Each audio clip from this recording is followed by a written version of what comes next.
Bonjour, bonjour à tous. Il y a quelques premiers arrivants qui sont sur la formation. Est-ce que vous m'entendez? Est-ce que vous me voyez?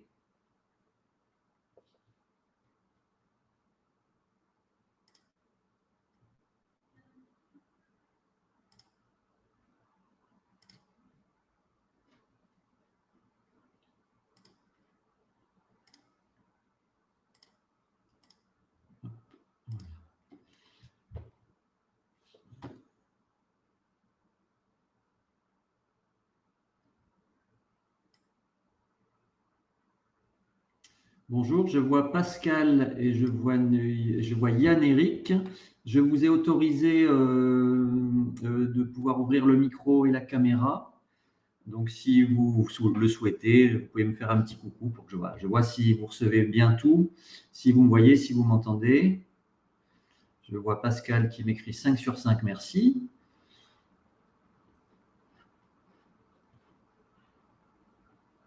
On va attendre quelques minutes que tout ça démarre et que les autres arrivants se présentent.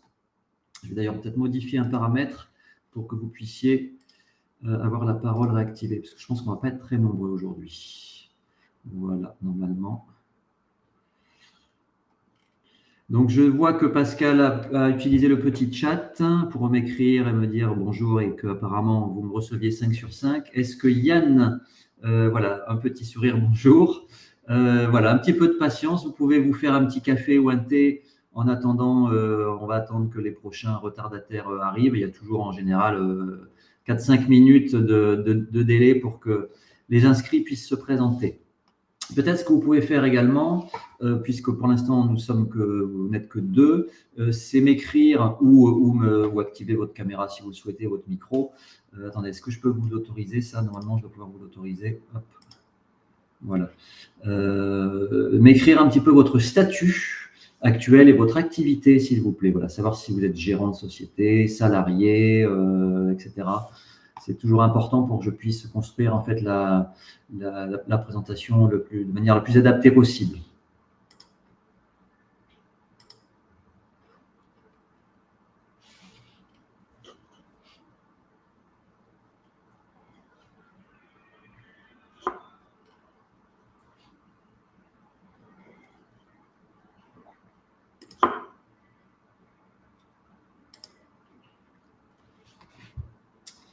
Donc Yann-Éric m'écrit gérant de la société de conseil et proche 167 trimestres. OK. Est-ce que votre société est une SARL? Enfin, vous êtes travailleur non salarié, vous êtes président d'une SAS, peut-être plutôt une SARL, visiblement SARL. OK. Donc vous êtes affilié au RSI, j'imagine, enfin ce qu'on appelait avant le RSI, la SSI désormais, c'est bien ça?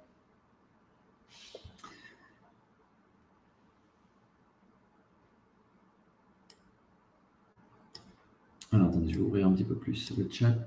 Voilà, donc SARL, OK. Et Pascal, directeur commercial dans un groupe de transport, statut salarié. Donc vous êtes employé, Pascal, on est d'accord, ce n'est pas votre propre société.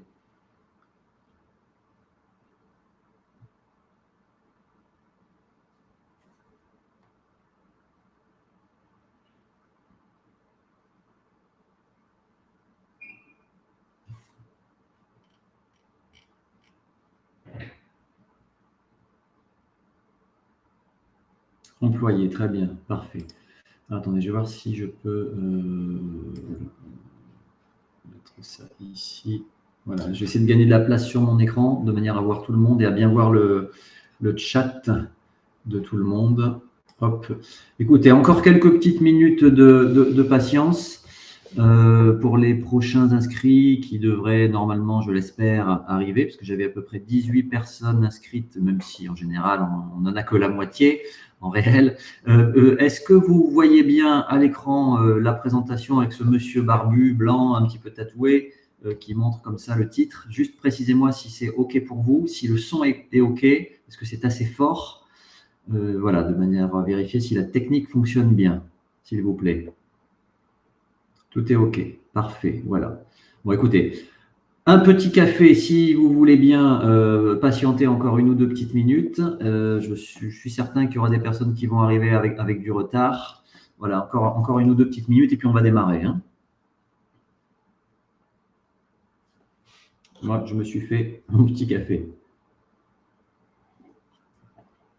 Alors, durée du webinaire, en général, 1 heure, 1 heure et quart, 1 heure 30. C'est un petit peu long, j'en suis bien conscient. Mais on est obligé d'aborder en fait un petit peu un certain nombre de sujets et de commencer à rentrer un peu dans la technique par obligation pour que vous puissiez bien comprendre sur quel point on peut agir. Si je vous dis juste des arguments, on va dire commerciaux pour vous dire qu'il faut travailler avec moi, ben, ça ne va pas vraiment tellement vous intéresser. Si je vous dis juste, voilà, vous pouvez optimiser vos retraites, bon, vous allez peut-être me croire. L'idée, c'est que vous touchiez du doigt sur quel point on peut agir, sur quels éléments, que vous compreniez un peu la logique du fonctionnement et de ce que c'est que l'optimisation des droits à retraite. Donc tout ça prend un petit peu de temps. On en a jusqu'à peu près midi et quart, si c'est OK pour vous.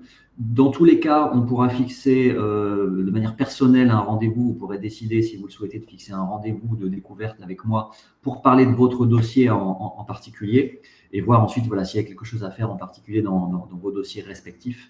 Mais là, l'idée, c'est que vous compreniez un peu l'enjeu, sur quoi on peut agir et comment on fait pour agir, pour optimiser vos retraites et trouver une bien meilleure solution que ce qu'on pourrait imaginer initialement. Voilà. Alors, nous sommes presque voisins. Alors, dites-moi. Alors, n'hésitez pas, hein, sauf si ça vous gêne, à activer votre micro. Hein, on n'est pas 50, donc vous pouvez. On peut discuter à 3, il n'y a pas de souci. Voilà, mais je vous oblige à rien. Hein, vous n'avez peut-être pas envie de. À Traits. Ok, bah effectivement, moi je suis dans le Var. Et puis j'interviens moi, pour des clients qui sont partout en France, mais effectivement, Traits, bah, je connais bien, pas très loin d'Aix. J'ai fait une partie de mes études à Aix-en-Provence, donc je connais un petit peu le coin. Alors, n'hésitez pas à me mettre, puisqu'on est sur des 2-3 minutes d'attente, et puis on va démarrer, à me mettre quelles seraient vos attentes, en fait, sur cette présentation et sur votre dossier retraite. Voilà. C'est important pour moi que je comprenne bien ce que vous avez en tête en vous connectant aujourd'hui et en passant un petit peu de temps avec moi pour que je comprenne bien et puis que j'oriente peut-être un peu plus, de manière un peu plus personnalisée, la présentation, si je le peux.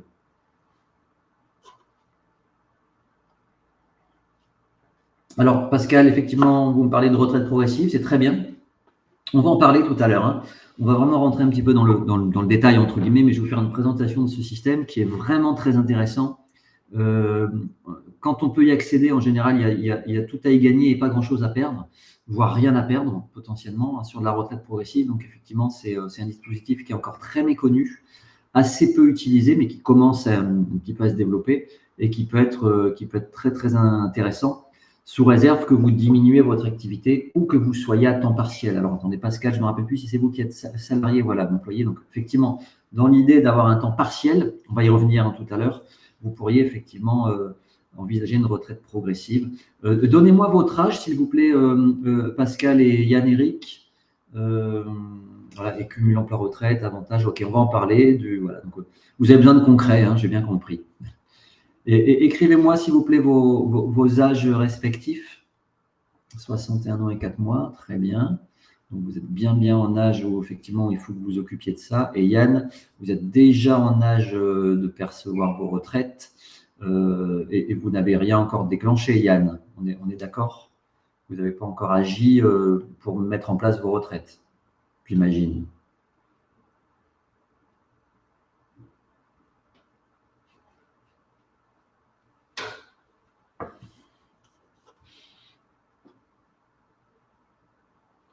Rien n'est déclenché, ok.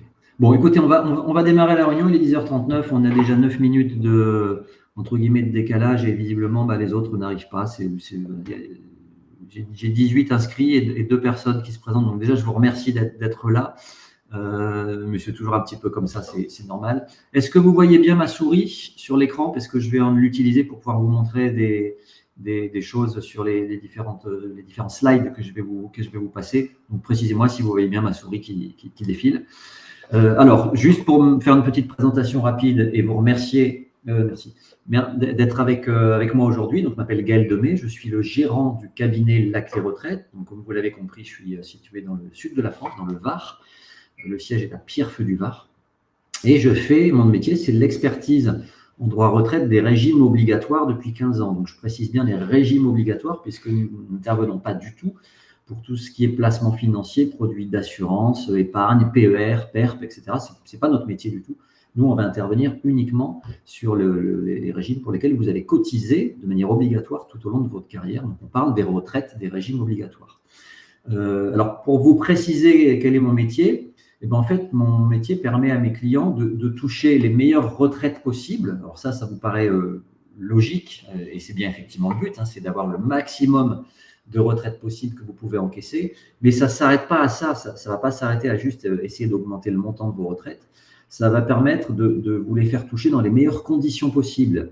Et là, on va rentrer dans de la stratégie, de date de déclenchement, de manière de faire, d'utiliser les bons dispositifs, de savoir si vous faites du cumul emploi-retraite ou pas, si vous allez prendre une retraite à taux plein ou à taux minoré, etc., etc. Donc, on va rentrer un petit peu dans le détail de tout ça. Et notre métier, en fait, on permet cette optimisation en apportant du conseil et des préconisations stratégiques. Donc, notre seul but, quand on travaille avec un client, c'est pas simplement d'étaler des calculs, parce que des chiffres, ça ne sert à rien en soi, c'est d'apporter une préconisation concrète. Voilà, c'est de vous dire précisément, vous avez intérêt à prendre cette solution et pas une autre, et vous expliquer pourquoi cette solution ou un certain nombre de solutions serait meilleure que d'autres. C'est donc du conseil. Au niveau de l'historique, voilà, pour savoir à qui, entre guillemets, vous avez affaire, je fais ce métier depuis 2010, donc ça va faire une quinzaine d'années, hein, on est en 2024, 2010 inclus. Et en fait, moi, j'ai découvert ce métier en l'apprenant au sein d'une grande société d'expertise retraite. Et j'étais mandataire indépendant, donc j'avais un contrat de mandataire, de consultant indépendant sur tout le sud de la France. Et donc j'ai appris ce métier, ça ne s'apprend pas à l'école, en étant formé sur le terrain, en rencontrant des clients. Mes premiers rendez-vous étaient un petit peu aléatoires et j'ai rencontré des milliers de clients depuis ces années-là. Et puis en fait en 2017, j'ai décidé de me séparer de cette société parce que j'allais dans une direction qui ne convenait plus à grand monde, pour tout vous dire, stratégiquement. Et donc, j'ai décidé de continuer de manière beaucoup plus indépendante, sans eux. Et donc, j'ai créé le cabinet La Clé Retraite. Alors, je ne travaille pas seul, hein, j'ai un service technique qui sont des analystes techniques, qui sont vraiment des techniciens de la retraite, qui connaissent la réglementation sur le bout des doigts, qui sont en relation avec les caisses, qui connaissent la technique de manière parfaite, beaucoup plus que moi personnellement, qui sont au nombre de 3. Hein, j'ai 3 personnes qui traitent les dossiers au sein de ce cabinet La Clé Retraite. En termes d'historique et d'expérience, je n'ai pas fait un décompte précis, mais c'est plus de 2500 clients que j'ai pu accompagner depuis 2010, soit au travers de cette première société pour laquelle j'étais consultant et à qui j'ai vendu des dossiers d'études, remis des dossiers d'études, etc. Et depuis 2017, auprès de qui j'ai accompagné totalement les clients. Donc, ça fait à peu près 2500 clients d'expertise retraite ou de liquidation retraite que j'ai pu traiter depuis que je fais ce métier-là. Voilà pour la petite présentation de qui je suis et à quoi je sers. Alors, le programme, alors là, il y a un petit décalage de texte, excusez-moi, le logiciel a un petit peu décalé les choses. Pour vous préciser ce qu'on va voir dans cette présentation, en préambule, je vais vous préciser ce que c'est que l'optimisation et quel est l'enjeu pour vous, parce qu'on parle d'optimisation retraite. Pour vous, ça peut vouloir tout et rien dire, donc je vais vous préciser ça. Et surtout, je vais essayer de vous faire comprendre le véritable enjeu qu'il y a pour vous de s'occuper de vos retraites aujourd'hui et de ne pas laisser faire les choses comme la plupart des gens. En deux, avec le petit 2 qui est un peu caché ici, quel est le fonctionnement général des systèmes de retraite? On va être obligé de passer par cette petite présentation pour que vous ayez un panorama un peu global du fonctionnement général du système des régimes de retraite obligatoires sans trop rentrer dans le détail. Ensuite, on va s'attarder un petit peu sur les principaux dispositifs à connaître et ça, je pense que ça va vraiment être peut-être la partie que vous attendez le plus aujourd'hui, puisque vous m'avez parlé de la retraite progressive, du cumul emploi-retraite, donc on va en parler là-dedans. Et ensuite, on va faire une sorte de résumé en partie 4 pour vous expliquer concrètement, on fait quoi pour optimiser mes retraites? Je fais quoi pour optimiser mes retraites? Comment je construis cette optimisation? Quelles sont les étapes de travail pour pouvoir construire cette optimisation? Surtout, je vous le dis tout de suite et je vais vous le répéter, n'hésitez pas à m'arrêter. Alors, soit vous me faites un petit message, j'essaierai de regarder le chat, soit vous ouvrez votre micro et puis vous me dites stop si vous souhaitez qu'on s'attarde sur une partie. Et également l'inverse, si vous pensez que je suis trop long sur une certaine partie, n'hésitez pas, je ne serai pas vexé. Si vous me dites c'est bon, j'ai bien compris, vous vous êtes répété 3 fois, n'hésitez pas, hein, on n'est pas nombreux, donc vous avez totalement le droit de m'aiguiller sur cette présentation pour que ça soit le plus efficace pour vous. C'est bien le but, hein, je fais ça pour que vous compreniez les choses. Ce n'est pas juste pour étaler ce que j'ai écrit.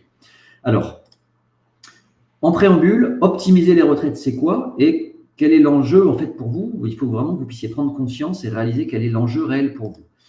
Premier petit schéma que vous pouvez retenir, parce qu'il est très simple, et si vous ne devez retenir déjà qu'un élément, c'est ce petit triptyque-là. Optimiser, c'est quoi? En fait, c'est tout simplement vous permettre de toucher le bon montant, et j'ai tendance à dire le meilleur montant possible. Alors ça vous paraît a priori hyper logique, parce que c'est sûrement ce que vous attendez a priori, c'est de toucher la meilleure retraite possible. Évidemment, on a tous envie de toucher plus. Donc bien évidemment, c'est déjà faire en sorte d'avoir le meilleur montant de retraite possible mensuellement. Mais ce n'est pas tout. Le deuxième élément, c'est de vous permettre d'encaisser vos retraites au bon moment. Et là, on a un vrai paramètre d'action qui va vous permettre finalement d'améliorer votre situation retraite. C'est que vous allez très vite comprendre que toucher 2 000 € à 60 ans, ce n'est pas la même chose que de toucher 2 000 € à 70 ans. Je vous donne un exemple volontairement caricatural, mais évidemment, entre ces deux exemples, il se passe 10 ans pendant lesquels vous ne touchez ou vous ne touchez pas 2 000 € par mois. Ce qui fait qu'en fin de vie, en fin de votre espérance de vie, vous aurez touché 2000 fois 120 mois en plus ou en moins, dans mon exemple très caricatural. Donc, le fait d'encaisser vos retraites au meilleur moment possible, et si possible, le plus tôt possible, à condition que ça soit dans des bonnes conditions et que ça ne vous condamne pas, que ce n'est pas d'autres inconvénients, eh bien, ça va être très important. Et puis, pour pouvoir toucher le meilleur montant possible et encaisser au bon moment, il va falloir que vous sélectionnez le bon process. Quand je parle de process, c'est le bon dispositif, le cumul emploi-retraite, les rachats de trimestre, le taux plein ou taux minoré, le fait de décider volontairement d'attendre la cessation d'activité ou pas, le fait de faire une retraite anticipée ou pas, etc., etc. Et il y a un certain nombre de dispositifs et de réglementations que vous allez pouvoir activer et utiliser pour pouvoir optimiser vos retraites. Voilà, donc je vois que Pascal a ouvert son micro parce que je vous entends un peu bouger, mais c'est très bien. Si vous souhaitez intervenir, surtout, n'hésitez pas. Et m'arrêter si vous avez besoin de me poser des questions. Donc ça, c'est vraiment le schéma que vous devez retenir pour vous dire c'est quoi l'optimisation. C'est pas juste j'augmente mes montants de retraite mensuels. Parce que si vous avez un bon montant de retraite mensuel à 90 ans, c'est pas hyper intéressant. Il faut mieux l'avoir à 60 ans, ce bon montant de retraite. Voilà. Réaliser l'enjeu pour vous. Alors, je commence en général cette présentation avec une petite anecdote, une petite question avec un petit peu d'humour quand même dedans. C'est si j'avais la possibilité de vous déposer à peu près 500 000 € sur un compte à votre nom demain matin. Alors, j'aimerais bien pouvoir le faire, j'en serais ravi, mais malheureusement, ce n'est pas le cas. Mais imaginons que je sois quelqu'un qui vous fasse un chèque et vous dise, voilà, je vous mets 500 000 €, c'est à vous, sur votre compte. La question que j'ai à vous poser, c'est comment concrètement vous vous préoccuperiez de cette somme. Est-ce que, en gros, le fond de ma question, c'est est-ce que vous direz, c'est sur un compte, j'attends que ça se passe, c'est auprès de la banque, mon banquier va s'en occuper, et puis je les utiliserai quand je pourrai les utiliser. Je ne m'en occupe pas, je n'investis nulle part, je laisse cette somme dormir, etc. Ça, c'est la mauvaise manière de voir les choses. J'imagine que tout naturellement, vous diriez, voilà, j'ai 500 000 € sur un compte, est-ce que je peux investir quelque part ? Est-ce que je peux faire fructifier ça? Est-ce que je n'ai pas intérêt à m'adresser à un conseiller en gestion de patrimoine, à un fiscaliste, à trouver la bonne solution pour que ces 500 000 €, vous puissiez les utiliser de la meilleure manière possible, plutôt que simplement les laisser dormir en vous disant ouais, j'ai ça dans un coin, c'est très bien, on verra bien ce que j'en fais. Donc, vous vous demandez pourquoi je vous pose cette question-là qui peut vous paraître idiote. Eh bien, tout simplement parce que ces 500 000 €, potentiellement, ça peut représenter vos 40 années de cotisation obligatoire. Alors, ce n'est pas anecdotique, je vous parle de 500 000 €. On a fait des calculs, évidemment, avec mon service technique. Je leur ai demandé, il y a quelques années, de m'estimer à peu près combien pouvaient représenter les cotisations retraite obligatoires qu'on verse au cours de notre vie. Alors, évidemment, ce montant-là, il est très variable selon les profils. Quelqu'un qui travaille peu ou qui a un petit salaire va peu cotiser. Quelqu'un qui a des très, très hauts revenus va énormément cotiser. Mais en moyenne, voilà, sur un profil, on va dire moyen et commun, on estime que vous avez, et on aura cotisé quand on arrive au bout de 40 années de cotisation, entre 200 000 à minima et 700 000 €, voire même beaucoup plus pour certains, de cotisation retraite obligatoire. Vous avez vu que j'ai bien souligné le mot retraite, parce que dans vos cotisations obligatoires, vous avez des cotisations invalidité, vous avez des cotisations invalidité décès, vous avez des cotisations maladie. Je parle bien uniquement de la part retraite des cotisations obligatoires. Donc, Dans mon exemple des 500 000, il faut bien vous rendre compte déjà l'enjeu, c'est que quelqu'un qui a travaillé toute sa vie, arrivé aux alentours de 60 ans, il a potentiellement mis 500 000 euros de manière obligatoire, on l'a obligé à cotiser à peu près 500 000 euros. Donc il faut quand même vous rendre compte que ces 500 000 euros, il va falloir faire en sorte que vous les perceviez du mieux possible. J'ai donné cet exemple pour qu'on se rende compte de ce que c'est que des cotisations retraite obligatoires au cours d'une vie. J'imagine que quand on sait ça, on se dit, bah voilà, je vais peut-être mettre en place une vraie stratégie plutôt que d'attendre et de faire comme mon voisin ou de faire comme mon beau-frère, entre guillemets, qui a l'impression de tout savoir sur la retraite et qui finalement se fait avoir. Voilà. Donc c'est très important pour vous parce que ça peut représenter une certaine somme.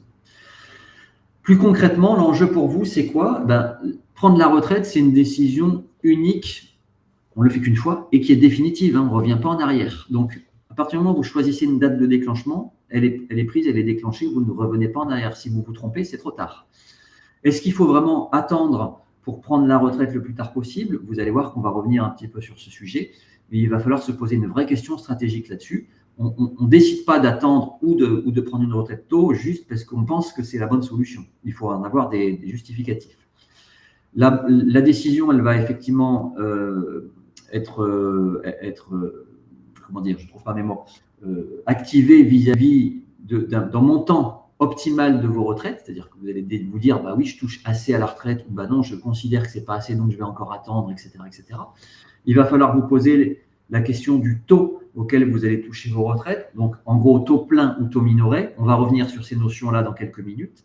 Est-ce que vous allez faire du cumul emploi-retraite ou pas? Tout ça, ce sont des questions stratégiques, mais que vous allez vous poser une fois, et une fois que ça sera décidé, ça sera définitif.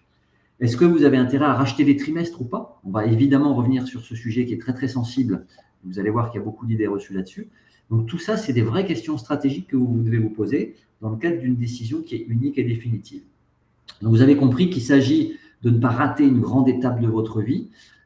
J'ai tendance à dire que dans la vie, on a des grandes étapes comme ça stratégiques. C'est les études, on part de chez ses parents, le premier job, les changements de job éventuels, les mariages, les divorces et la retraite. C'est une grande étape de la vie. Bon.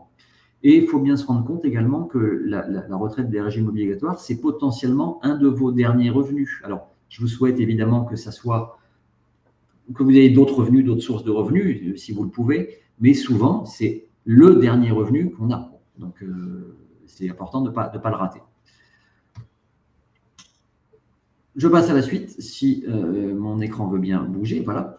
Plus concrètement, il s'agit également pour vous, en termes d'enjeu, de gagner du temps. On oublie souvent cette notion-là, on parle beaucoup de technique, mais optimiser vos retraites et les toucher dans de bons dispositifs, ça vous permet également de gagner du temps et surtout de gagner de la sérénité, de ne pas avoir de regrets. Moi, j'ai au téléphone ou par mail des gens qui ont déjà déclenché leur retraite depuis longtemps, ça arrive assez régulièrement, et qui me disent, bah voilà, je ne suis pas certain d'avoir fait le bon choix.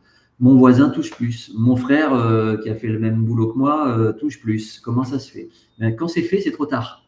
On ne revient pas en arrière en fait. Donc, il est important que vous n'ayez pas de regrets et que vous puissiez être dans la sérénité. Bon. Donc, voilà pourquoi j'insiste beaucoup là-dessus, pour que vous compreniez bien l'enjeu pour vous. Maintenant que j'ai fait cette introduction sur l'enjeu et l'optimisation, j'ai décidé dans ma présentation de vous montrer tout de suite des exemples très concrets de ce que c'est que de l'optimisation. Alors, évidemment, c'est issu de nos études que nous réalisons pour nos clients, donc c'est des conclusions d'un rapport d'études, mais ça me semblait important de vous montrer très clairement les conclusions de certains de nos dossiers. Et après, on va rentrer dans le détail un petit peu technique. Alors, lisez pas tout ce qui est marqué là, c'est un extrait d'un des dossiers de conseils que nous avons rendus à un de nos clients, que j'utilise en exemple, simplement pour vous montrer que les conseils qu'on apporte sont extrêmement concrets et très, très applicable pour nos clients. On va dire, par exemple, à notre client, on a fait un audit de vos droits, on a trouvé un certain nombre d'éléments de correction, ça, on va y revenir, et on vous conseille de déclencher l'intégralité de vos retraites à taux plein au 1er octobre 2022, donc c'est un ancien dossier, après rachat de 12 trimestres, précisément 3 auprès d'une caisse qui s'appelle la CIPAV et 9 auprès du régime général. Donc, vous voyez qu'on est sur des préconisations extrêmement concrètes, extrêmement précises. Ce n'est pas juste, on vous dit, attendez un an. Bon, on vous donne des préconisations très précises. Et on va lui, par exemple, dire dans ce client que cette solution permet de bénéficier des règles de cumul emploi-retraite libéralisées. C'est-à-dire que cette solution permet à notre client de continuer à travailler librement tout en touchant ses retraites, etc. etc. Donc, je ne détaille pas trop ce texte-là. Je vais vous montrer un exemple chiffré. Alors là aussi, il y a des chiffres partout, ne vous inquiétez pas, je vais vous orienter dans ce tableau pour que vous compreniez à quoi il sert. En fait, dans ce tableau-là, c'est un tableau comparatif des gains. Ce tableau, en fait, compare des solutions de départ à la retraite pour nos clients. Par exemple, première colonne, on va dire, ben voilà, si jamais vous déclenchez vos retraites à 62 ans, au 1er octobre 2022, vous toucherez 3 166 € de retraite mensuelle nette. C'est un bon montant de retraite, hein. C'est déjà pas mal du tout. Et puis, on va dire, si vous attendez 2023, un an plus tard, vous allez toucher 3 488. Donc, on va étaler les chiffres comme ça, les différents scénarios, en disant, voilà combien vous allez toucher à différentes dates. Mais évidemment, ça va beaucoup plus loin que ça. L'idée, ce n'est pas juste de regarder le montant mensuel, sinon, qu'est-ce qu'on fait? On va regarder le meilleur montant et on va faire une grosse bêtise. L'idée, c'est de savoir quelle est la solution qui vous permet d'avoir les meilleurs gains retraite aux âges qui vous intéressent. Grosso modo, entre 65 ans ou 60 ans et 75-80 ans maximum. On ne va pas aller au-delà de l'espérance de vie. En gros, ce que je veux vous dire, c'est que, par exemple, cette solution-là, sous ma souris, là, qui permettrait à notre client de déclencher ses retraites, qui dirait à notre client de déclencher ses retraites en 2027, donc à 67 ans, et qui permettrait d'avoir le meilleur montant mensuel, 4 656 €, ce qui est un très bon montant de retraite, c'est une très mauvaise solution parce qu'elle génère des gains beaucoup trop tardifs. Elle génère des gains qui seront intéressants quand il aura atteint 90 ans. 90 ans, personne ne sait si on sera encore là. Et si on est encore là, on ne va peut-être pas en profiter de la même manière qu'à 65, 70, 75 ans. Donc, ce tableau va déjà permettre de montrer des gains cumulés dans le temps. Et ce qui va intéresser nos clients, c'est les gains acquis, grosso modo, sur ces 3 premières lignes, 65, 70, 75 ans. Et là, on va s'apercevoir, par exemple, que la solution de racheter des trimestres est la meilleure des solutions parce que c'est elle qui permet de générer les meilleurs gains possibles à 65 ans, à 70 ans, à 75 ans et encore des très bons gains à 80 ans d'ailleurs. Donc, je ne rentre pas plus dans les détails aujourd'hui pour ne pas vous embêter avec ces tableaux qui sont mais c'est pour que vous compreniez que l'optimisation, ça va être vraiment de comparer des scénarios de manière très précise et avec une vraie logique de gain sur votre espérance de vie et pas simplement une logique de j'augmente ma pension mensuelle. Parce que si vous êtes obligé d'attendre d'avoir 80 ans pour avoir un bon montant de retraite, ça ne vaut vraiment pas le coup. Est-ce que ça c'est clair pour vous? Faites-moi juste un petit signe. Je vois Pascal à la caméra. Voilà, si cette logique-là, si je n'insiste pas plus là-dessus. Parfait. Très bien. J'ai un autre exemple, mais je peux passer vite là-dessus, hein. Voilà, un autre tableau comparatif des gains où, alors attendez, je vais plutôt vous montrer ce qui suit, voilà, pour gagner un petit peu de temps. Un autre exemple concret où on va dire à notre client, et ça peut être contre-intuitif, déclenchez vos retraites à taux minoré. La meilleure solution, elle est dans la première colonne dans ce tableau-là. Et cette solution-là, qui indique à notre client de déclencher ses retraites en avril 2024 à 64 ans et pas les autres solutions, c'est une solution où notre client, il n'a pas atteint son taux plein, il est à taux minoré. Je vais revenir sur cette notion tout à l'heure, hein, si ce n'est pas clair pour vous, la notion de taux minoré. Mais la plupart du temps, on veut, de manière obstinée, chercher à être à taux plein. Or, ce n'est pas toujours la meilleure solution. La meilleure solution, c'est celle qui vous fait avoir les meilleurs gains ici, les cases qui sont en bleu. Maintenant, il peut y avoir des impacts sur le taux minoré, notamment sur le cumul emploi-retraite. Je vais y revenir tout à l'heure. Mais voilà, comprenez bien que l'optimisation, c'est peut-être plus compliqué que ce que vous avez initialement en tête et ce n'est pas forcément logique et ce n'est pas forcément intuitif. Voilà. On peut très bien vous dire d'attendre très longtemps, on peut très bien vous dire de ne surtout pas attendre, on peut très bien vous dire qu'il ne faut surtout pas chercher à avoir une retraite à taux minoré, on peut très bien vous dire qu'il faut racheter et dépenser beaucoup d'argent en termes de rachat de trimestre pour être très rentable, je vais vous l'expliquer tout à l'heure, mais c'est souvent contre-intuitif. Voilà.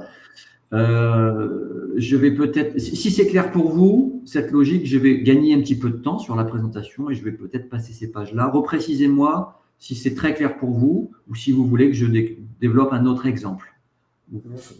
Ok, parfait. Voilà, on peut gagner un petit peu de temps. Voilà, ça c'est un exemple qui montrait qu'il faut mieux toucher un peu moins de retraite, mais plus tôt, et que c'est préférable et qu'on a un maximum de gains dans ces cas-là. Mais je pense que vous l'avez tout à fait compris. Ce qui nous permet de rentrer dans la partie numéro 2, fonctionnement général. Je vais boire un petit peu mon café qui refroidit. Comme je parle beaucoup. Sur les régimes de retraite, alors je ne vais pas vous faire un cours technique, hein, évidemment. Le but, ce n'est pas que vous soyez technicien, mais c'est que vous ayez un petit peu une appréhension, enfin, que vous appréhendiez ces systèmes avec un petit peu plus de compréhension. Alors, on est en France, donc évidemment, les choses sont compliquées, bien évidemment.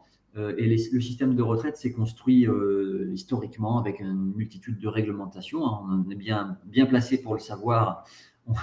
On subit les événements politiques, les réformes ou les projets, etc., ou les grandes discussions au fur et à mesure. Et donc, on est en France avec 7 grands régimes de retraite. Ça, c'est les grands régimes, si vous voulez. 35 régimes de retraite de base et complémentaires. Donc, vous voyez que le régime unique, on n'y est pas. Hein. On est très loin de ça. Et plus de 200 caisses de retraite en France. Hein. Quand on commence à rentrer dans le détail des caisses de retraite et des caisses complémentaires et des gestionnaires des caisses complémentaires, on a des interlocuteurs, mais plus que multiples. C'est complètement débile, mais c'est comme ça. Donc, nous c'est notre boulot. Pour que vous compreniez un petit peu les principaux régimes, donc là, entre Pascal et Yann-Éric, vous êtes salarié d'un côté et TNS de l'autre. Alors, je ne sais plus qui est TNS et qui est salarié, mais bon, vous n'êtes que 2, donc ça va. On va se concentrer sur les régimes qui sont ici, en fait, dans cette première colonne. L'idée de ce tableau, c'est que vous compreniez qu'en fonction de votre statut que vous avez au cours de votre carrière, vous êtes dans une de ces colonnes-là, hein, potentiellement, et vous avez de manière obligatoire et systématique un régime de base et un régime complémentaire. Donc, je l'ai mis en rouge parce que l'idée de cette page, c'est que vous reteniez qu'il y a toujours un régime de base et toujours un régime complémentaire obligatoire. Vous allez voir l'impact que ça a tout à l'heure, parce qu'on acquiert des droits sur ces 2 régimes, base et complémentaire. Donc, quand vous êtes salarié, employé, par exemple, vous cotisez auprès, soit ce qu'on appelle la CARSAT, quand vous êtes en région, on va dire hors Île-de-France essentiellement, ou la CNAV, hein, Caisse nationale d'assurance vieillesse, lorsqu'on est en Île-de-France, c'est ce qu'on appelle le régime général ou l'assurance retraite. Tout le monde a ça dans sa carrière la plupart du temps, hein, parce qu'on a à peu près tous été salariés dans notre vie. On a toujours ce régime-là, l'assurance retraite, régime de base. Et vous avez forcément un régime complémentaire qui s'appelle l'Agirc-Arrco, lorsque vous êtes salarié dans le privé, et l'IRCANTEC, hein, qui est une caisse complémentaire, lorsque vous êtes salarié dans le public et que vous n'êtes pas fonctionnaire. Donc, vous avez automatiquement ça dans votre carrière. Et puis, je ne sais plus si c'est Pascal ou Yann-Éric, qui est indépendant. Alors, attendez, je vais essayer de retrouver qui c'est. Et Yann-Éric, voilà, qui est gérant d'une SARL. Si vous êtes gérant, hein, donc non salarié, vous cotisez auprès de ce qu'on appelle aujourd'hui la SSI, Sécurité sociale des indépendants. Alors, je vais me permettre de simplement continuer à dire RSI, hein, entre nous, parce que tout le monde connaît le RSI, mais on ne connaît pas forcément ce nom SSI, puisque simplement ça a changé, qui s'est adossé en termes de fonctionnement auprès du régime général. Mais malgré tout, ce régime SSI, ex-RSI, continue d'exister, hein, puisqu'il a toujours son régime complémentaire qui est totalement indépendant, qui s'appelle le RCI, régime complémentaire des indépendants. Mais on va avoir à peu près le même genre de fonctionnement entre ces 2 régimes. Je ne vous embête pas avec les libéraux, puisque personne n'est libéral aujourd'hui au sein de la présentation, donc je ne vais pas vous embêter, mais il y a plein d'autres régimes pour les libéraux, etc., et puis des régimes spéciaux, etc., mais qui ne nous concernent pas aujourd'hui. Donc retenez, régime de base, régime complémentaire de manière obligatoire. Les régimes libéraux, je passe cette page-là, puisqu'elle ne vous intéresse pas. Ce qui est important de comprendre, c'est que quand vous travaillez, que vous cotisez, vous prenez des rémunérations en tant que salarié ou indépendant, vous acquérez, je ne sais pas si ça peut se dire, mais vous avez l'acquisition d'un certain nombre de droits à retraite sur votre relevé de carrière. Et je vais vous expliquer, en fait, en bref, vous cotisez pourquoi? Vous cotisez pour acquérir, alors auprès des régimes de base, donc régime de base, sécurité sociale et SSI, qui fonctionnent de manière identique, vous avez l'acquisition d'un montant de salaire ou de revenus. Donc, quand vous allez sortir votre relevé de carrière, on va voir ça tout à l'heure, vous allez voir un montant indiqué sur votre relevé de carrière. Ce montant-là, attention, il est plafonné. C'est-à-dire que même si vous gagnez, par exemple, 200 000 € par an de salaire ou de rémunération, vous allez normalement pas voir indiqué 200 000 sur votre relevé de carrière. Normalement, vous êtes censé voir aujourd'hui 46 300 et quelques euros, qui est le montant plafonné, le montant du plafond de la sécurité sociale. Alors, sur les derniers relevés, malheureusement, on voit désormais les montants, mais qui correspondent parfois à rien du tout, parce que les relevés de carrière, c'est du grand n'importe quoi. On a souvent vos montants de revenus soumis à l'impôt. Enfin, voilà, il y a un peu de tout là-dedans. Mais ce sur lequel vous cotisez auprès du régime de base, c'est un montant plafonné à hauteur du plafond de la sécurité sociale. Donc, vous avez un montant de rémunération qui est indiqué. Sur ce relevé de carrière, vous avez également un certain nombre de trimestres qui est indiqué. Là, c'est très important, il va y revenir. Et puis, si vous êtes libéral, vous avez des points. Donc ça, on oublie, ce n'est pas pour vous. Ce qui est important de comprendre dans les points, c'est que vous avez des trimestres qui sont acquis, pas simplement parce que vous travaillez. Vous avez des trimestres qui sont acquis en premier lieu parce que vous prenez une rémunération. Donc, ce n'est pas le temps de travail qui conditionne le nombre de trimestres que vous avez, c'est le montant de rémunération sur lequel vous avez cotisé. Ce qui signifie que vous pouvez très bien ne travailler que 3 mois dans une année et avoir vos 4 trimestres à la fin de l'année. Ça étonne souvent des gens. Il y a des gens qui me disent « Mais moi, j'ai juste fait un petit job d'été pendant 2 mois. Comment ça se fait que j'ai 2 ou 3 trimestres ?» Vous avez 2 ou 3 trimestres parce que le montant que vous avez gagné en salaire est suffisant pour valider 2 ou 3 trimestres, par exemple. C'est également vrai pour des gens, des artisans, des indépendants qui travaillent 80 heures par semaine, toute l'année, qui ne prennent pas de vacances et qui, à la fin de l'année, n'ont pas leurs 4 trimestres, tout simplement parce qu'ils n'ont pas déclaré suffisamment de rémunération. Donc, retenez bien que les trimestres, ils sont acquis en premier lieu par le montant de rémunération sur lequel vous cotisez. Mais vous avez également des trimestres qu'on appelle des trimestres assimilés, c'est-à-dire des trimestres que vous allez pouvoir acquérir par le biais de périodes de chômage. Vous avez peut-être connu du chômage au cours de votre carrière, ça arrive très, très, très souvent. Des périodes de maladie, des périodes d'accident de travail, donc d'IJ, indemnité journalière. Le service militaire vous donne également des trimestres. Si vous avez monté votre boîte, vous avez peut-être bénéficié de l'ACRE. Et bien l'ACRE, vous pouvez également récupérer des trimestres qui sont considérés comme des trimestres assimilés, alors même qu'il n'y a pas eu de déclaration de salaire, si vous voulez. Vous avez également ce qu'on appelle des périodes équivalentes. Alors ça, c'est très spécifique. Ça ne concerne que des périodes avant le mois d'avril 83. À titre d'exemple, par exemple, une période équivalente, ça pourrait être le fait que vous ayez travaillé à l'étranger, même s'il n'y a pas eu de cotisation à l'étranger, mais que vous pouvez justifier que vous avez travaillé dans un pays étranger, eh bien, vous pouvez demander à valider des trimestres supplémentaires sur cette période, du moment que ça concerne les années antérieures à avril 83. Bon, ça existe. Vous pouvez avoir des majorations pour enfants handicapés, des congés parentaux. Tout ça, c'est des trimestres qui peuvent apparaître sur votre relevé de carrière ou que vous pouvez récupérer. Vous pouvez avoir également des activités à l'étranger durant votre carrière auprès d'un pays auprès duquel vous avez cotisé. Et à ce moment-là, vous pourrez récupérer des trimestres qui seront validés en France, également en France, sur votre relevé de carrière, alors même que vous n'avez pas cotisé en France. Et puis, vous pouvez également avoir des trimestres simplement en les rachetant. On va y revenir dessus dans quelques minutes. Donc, comprenez bien, c'était très important que les trimestres, en fait, ce n'est pas juste « je travaille 1 an, j'ai 4 trimestres ». Non, ce n'est pas ça. C'est du salaire, des trimestres cotisés ou pas, des trimestres assimilés, des trimestres équivalents, de l'étranger, du rachat, de la majoration, etc., etc. Donc, ça signifie que c'est des marges de manœuvre pour vous, en fait, pour que vous puissiez, si possible, augmenter votre nombre de trimestres et améliorer les choses. C'est OK pour vous? Faites-moi juste un petit signe si c'est OK ou non si c'est pas OK. Parfait. Merci. Ça, c'était auprès des régimes de base. Auprès des régimes complémentaires, donc essentiellement pour vous, Agir Carco pour quand on est salarié et RCI, régime complémentaire des indépendants quand on est affilié au RSI, eh ben, c'est beaucoup plus simple, vous avez des points. Et là, les points, donc c'est un système qui est quand même beaucoup plus simple, il n'y a pas de montant de salaire ou de rémunération. Vous avez un certain nombre de points qui s'accumulent grâce à vos salaires ou à vos revenus déclarés, mais grâce également à vos périodes de chômage, vos périodes de maladie, d'indemnité journalière, de pension d'invalidité, et grâce également à un rachat de points si vous décidez de racheter des points. Je vous le dis tout de suite, les rachats de points, ça ne sert pas à grand-chose, mais bon, ça existe. Donc, des trimestres et de la rémunération sur le régime de base, des points sur les régimes complémentaires. Ça, c'est important que vous ayez un peu cette notion en tête sur l'acquisition de vos droits qui vont s'enregistrer au cours de votre carrière. Quel est l'enjeu pour vous de ces droits que vous avez acquis? Vous l'avez compris, je vais aller assez vite là-dessus. En fait, je vais surtout résumer ça sur la dernière phrase, c'est que simplement, vous pouvez agir sur ces éléments. Alors, on ne peut pas agir librement ou indéfiniment, on ne peut pas faire ce qu'on veut, hein, évidemment, ça serait trop simple. Mais finalement, vous allez pouvoir déjà essayer d'en récupérer un maximum possible.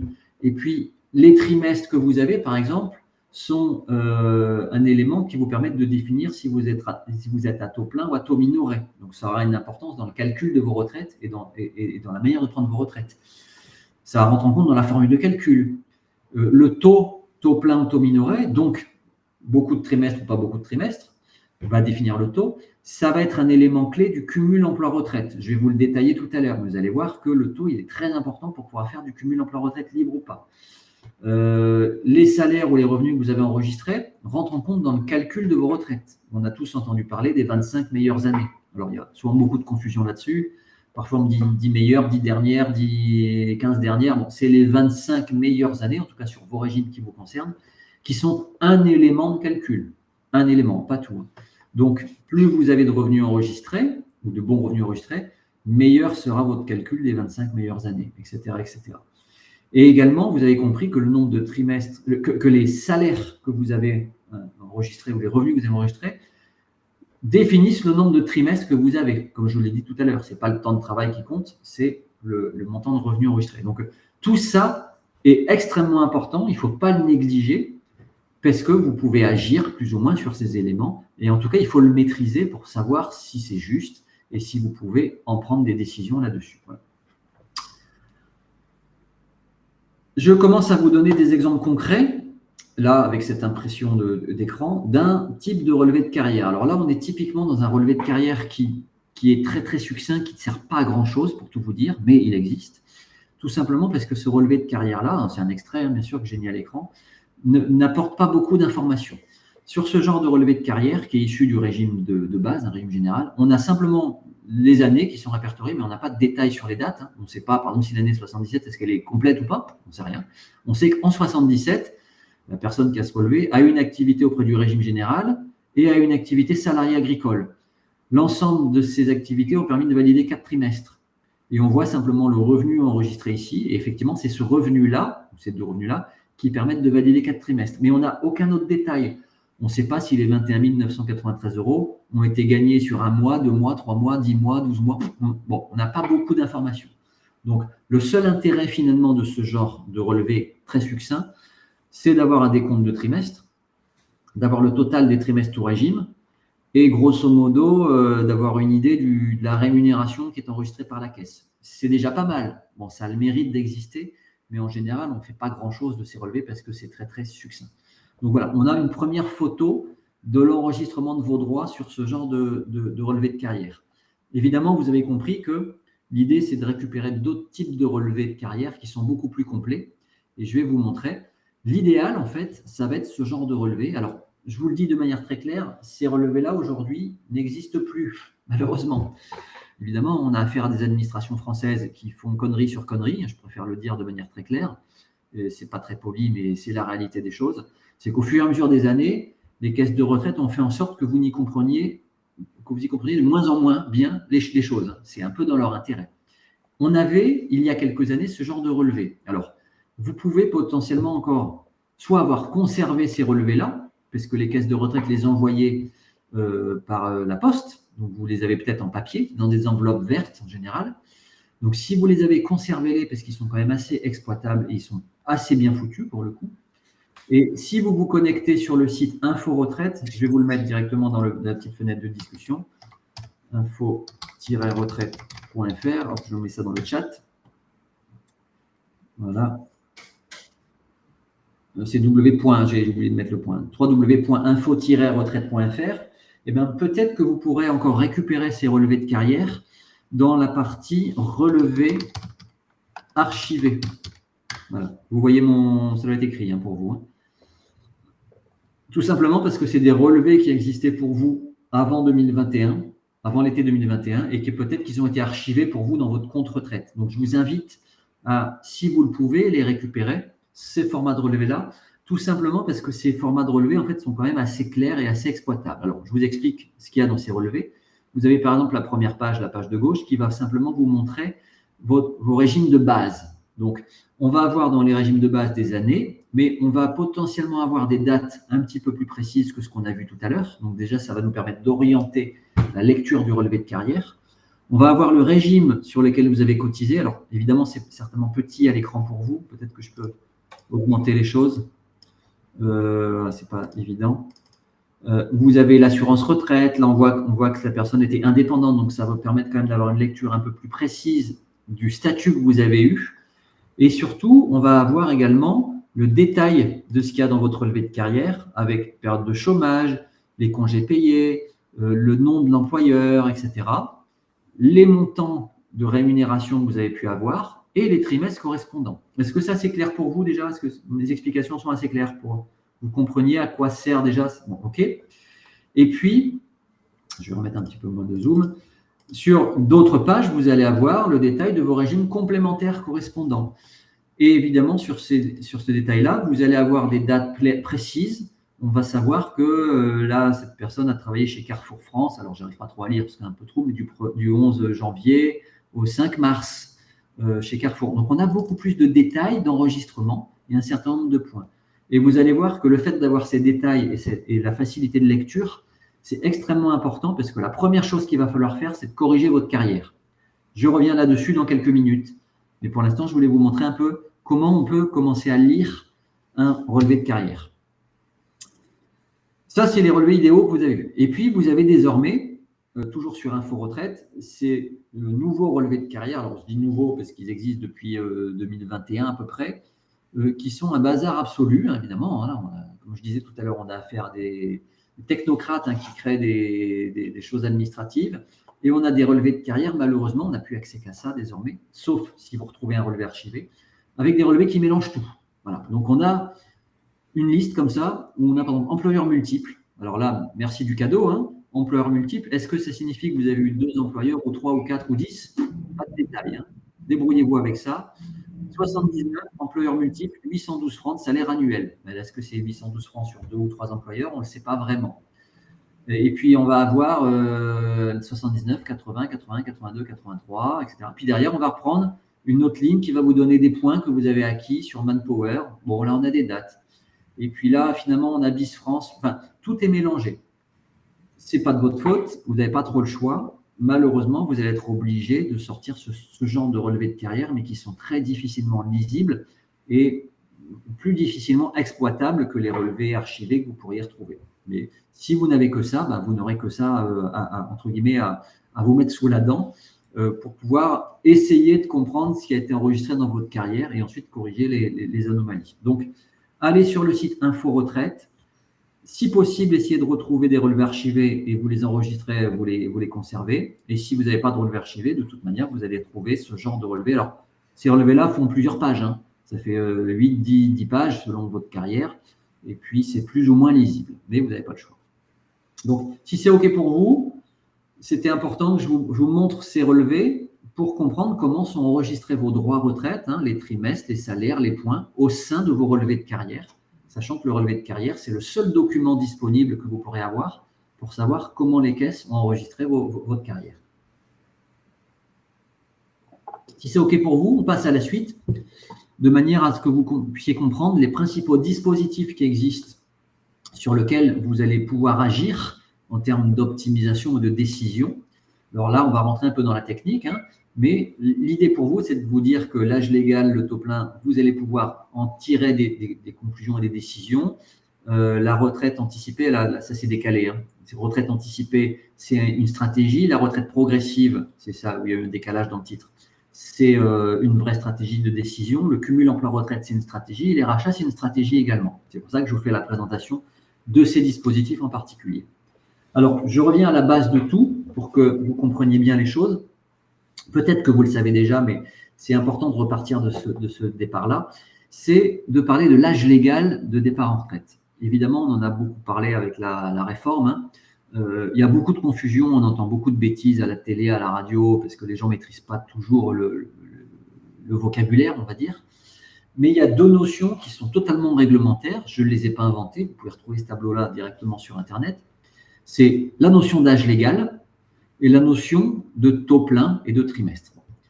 Ce tableau-là montre simplement qu'en fonction de votre année de naissance, eh bien, vous avez un âge légal de départ à la retraite. Alors, je ne sais plus à quel âge ou quelle année de naissance vous avez. Par exemple, dites-moi peut-être Pascal, quelle année de naissance vous avez?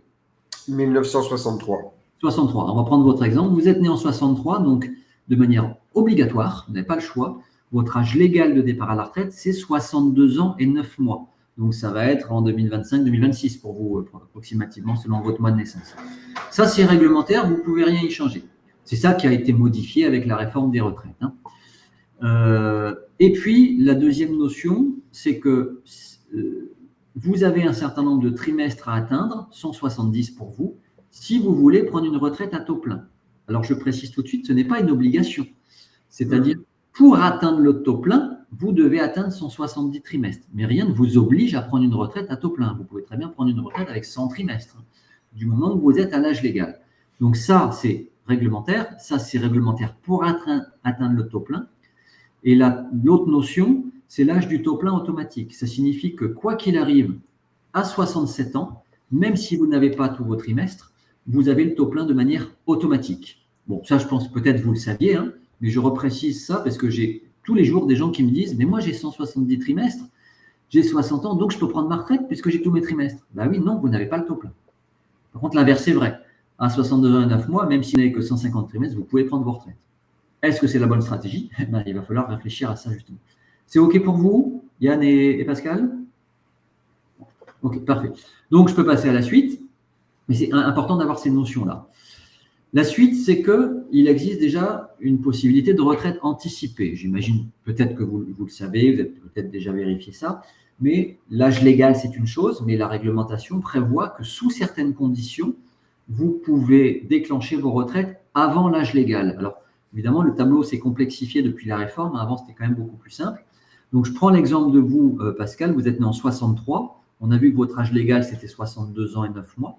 Mais malgré tout, vous pouvez potentiellement, éventuellement, percevoir vos retraites à partir de 58 ans ou à partir de 60 ans si vous réunissez ces deux conditions qu'on a ici dans le tableau. Donc, évidemment, le tableau, soit il faut l'apprendre par cœur, soit il faut l'avoir sous les yeux. Et les conditions, c'est, première condition, pour pouvoir partir en retraite à partir de 58 ans, il faut que vous réunissiez 5 trimestres cotisés à la fin d'année civile de vos 16 ans. Honnêtement, c'est très compliqué. Hein. Ça veut dire qu'il faut que vous ayez commencé à travailler à 14 ou 15 ans. Donc, ce n'est pas évident. Et que vous ayez acquis des trimestres.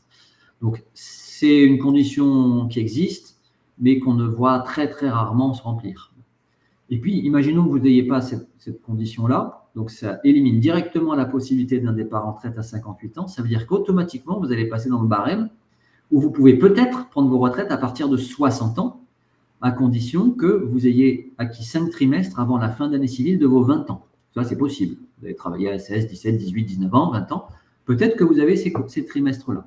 La deuxième condition simultanée, c'est qu'il faut que vous ayez 169 trimestres cotisés sur l'ensemble de votre carrière. Donc, simplement, pour résumer les choses, c'est que quand vous avez commencé à travailler assez jeune et que vous vous dites peut-être que je peux déclencher mes retraites anticipées avant l'âge légal, eh bien, il faut que vous ouvriez ce tableau-là, hein, que vous trouvez sur Internet, hein, ce n'est pas moi qui l'ai inventé, et que vous puissiez analyser si vous remplissez ces deux conditions-là, qui sont différentes selon les années de naissance. Hein. Vous voyez que c'est totalement différent si vous êtes né en 68 ou en 66, etc. etc. Bon. Ce qui est très important de comprendre, c'est ce qui est marqué en rouge ici. C'est peut-être pas très lisible, mais c'est en rouge. C'est qu'on parle d'avoir des trimestres cotisés. Et attention, les trimestres cotisés, ce ne sont pas tous vos trimestres que vous avez acquis dans votre carrière. Vous vous rappelez tout à l'heure, je vous ai parlé de trimestres assimilés, acquis par le chômage, par le service militaire, par la période de maladie, par les majorations pour enfants, c'est surtout pour les mères, etc. Eh bien, tous ces trimestres-là ne sont pas forcément cotisés. Donc, il va falloir rentrer dans une analyse fine, qui est difficile à faire pour vous, parce que ce n'est pas votre métier, malheureusement, ou heureusement pour nous, parce que c'est notre métier, de se dire que dans l'intégralité des trimestres que vous avez acquis, combien sont les trimestres cotisés et combien sont les trimestres simplement validés. Et là, il y a souvent beaucoup de confusion de gens qui viennent me voir en me disant « Je peux partir en anticipé, j'ai 170 trimestres sur ma carrière. » Ben non, parce que vous avez 170 trimestres validés, mais vous n'en avez peut-être que 165 cotisés. Donc, il vous manque 5 trimestres, donc vous ne rentrez pas dans la retraite anticipée. Et pour définir quels sont les trimestres cotisés et ceux qui ne le sont pas, eh bien, il faut rentrer de manière très fine dans la lecture de la carrière. C'est pour ça qu'on a vu les relevés de carrière tout à l'heure, et de se dire, ben là j'ai 4 trimestres, mais dans ces 4 trimestres, il n'y en a que 2 qui sont cotisés, ou il n'y en a que 3 qui sont cotisés, ou pas du tout, etc. Et ça, c'est difficile à faire parce que c'est technique. Et ça, c'est bien notre métier. Bon. Donc, comprenez déjà que la retraite anticipée, elle existe, avec ces barèmes-là, mais que vous devez réunir des conditions, et que ces conditions-là, elles ne sont pas forcément évidentes à avoir, et elles ne sont pas forcément évidentes à analyser. C'est OK pour vous? Je rentre un peu dans le détail des trimestres cotisés, mais je ne vous demande pas de le retenir par cœur, c'est juste pour vous illustrer. Les trimestres cotisés, en fait, ce sont tous les trimestres que vous avez validés par des salaires ou des rémunérations, et cela, évidemment, de manière très logique. Vous avez payé des cotisations dessus, donc c'est bien considéré comme des trimestres cotisés. Mais le service militaire, par exemple, n'apporte des trimestres cotisés que sur un maximum de 4 trimestres. Imaginons que vous ayez fait 16 mois de service militaire, vous n'aurez pas 16 mois de trimestres cotisés. Dans votre vie, vous avez eu des périodes de maladie ou d'accident de travail, des arrêts de travail. On ne compte que 4 trimestres cotisés sur l'ensemble de la carrière. On plafonne à 4. Les trimestres de maternité, c'est OK. Ça, c'est pour les mères, évidemment. Les périodes de chômage indemnisé, vous avez peut-être eu 2 ans, 3 ans de chômage dans votre vie. Eh bien, ces 3 ans de chômage ne compteront pas tous au trimestre.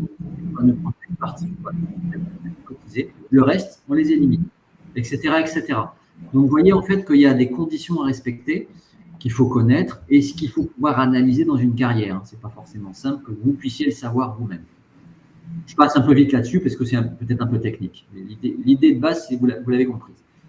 On a vu la retraite, les conditions de départ en retraite, et on a vu les conditions de départ en retraite anticipée. C'est OK pour vous pour ces deux étapes? OK. Je suis obligé d'aller un peu vite là-dessus.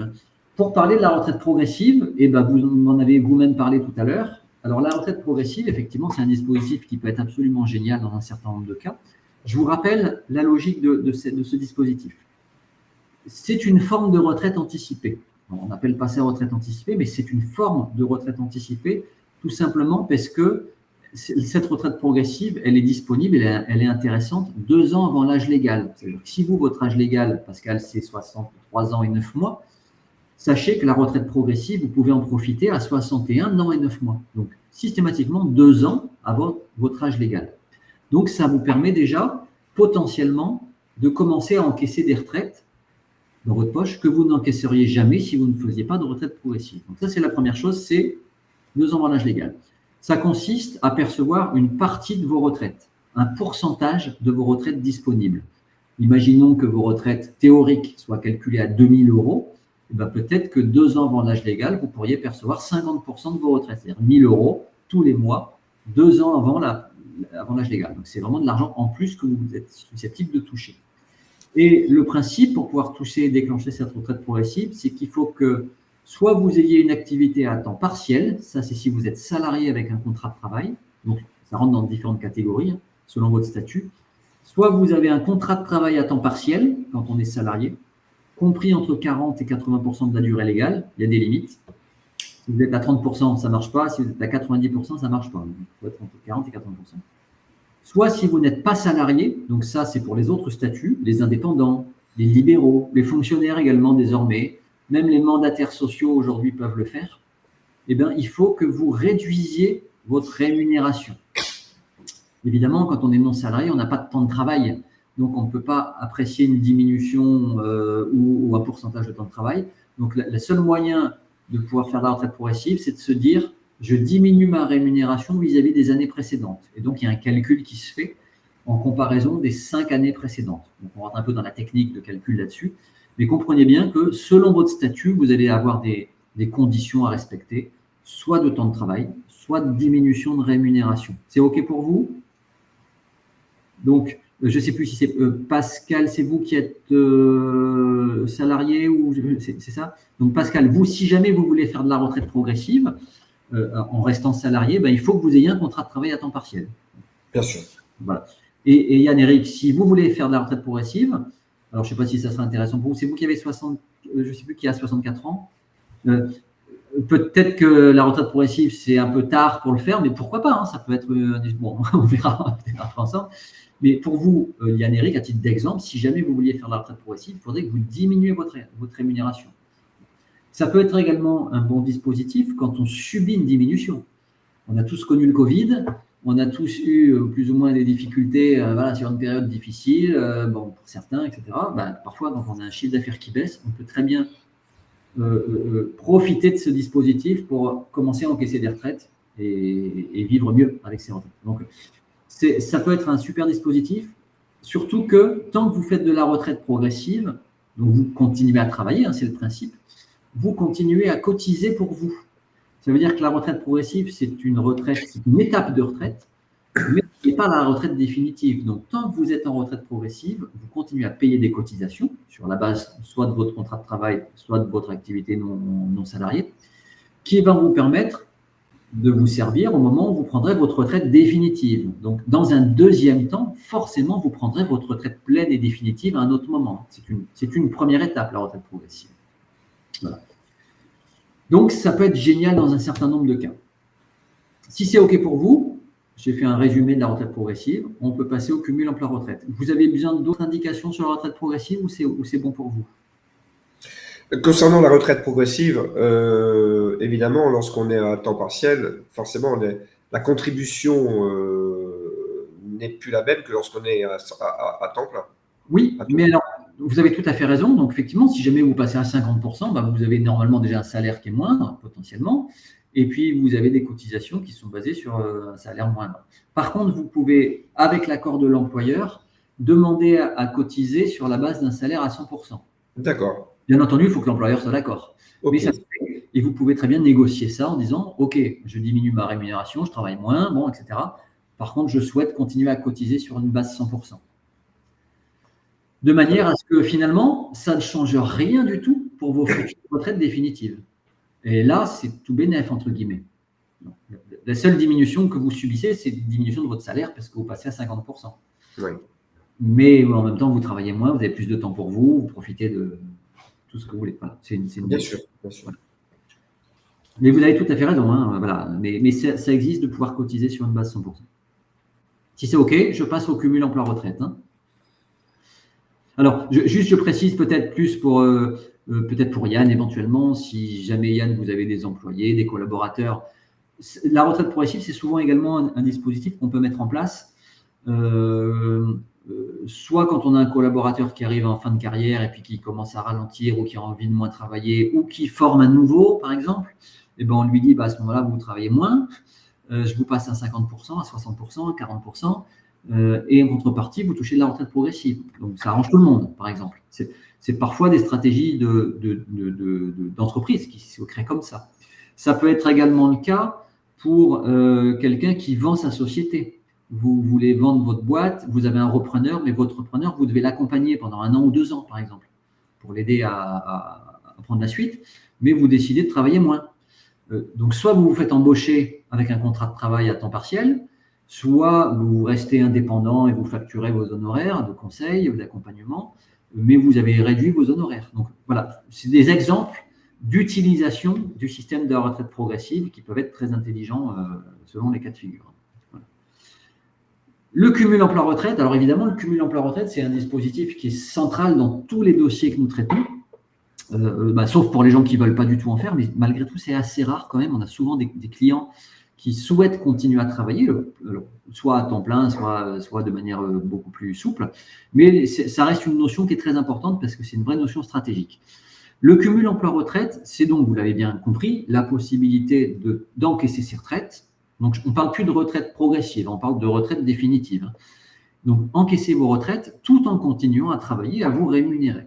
Donc ça, c'est totalement possible pour la plupart des régimes. Je reste toujours étonné au bout de 15 ans de métier d'avoir des gens qui pensent que ce n'est pas possible pour eux ou qui se disent « mais je peux travailler alors que je touche mes retraites ?» Alors que ça existe depuis très très longtemps, le cumul emploi-retraite.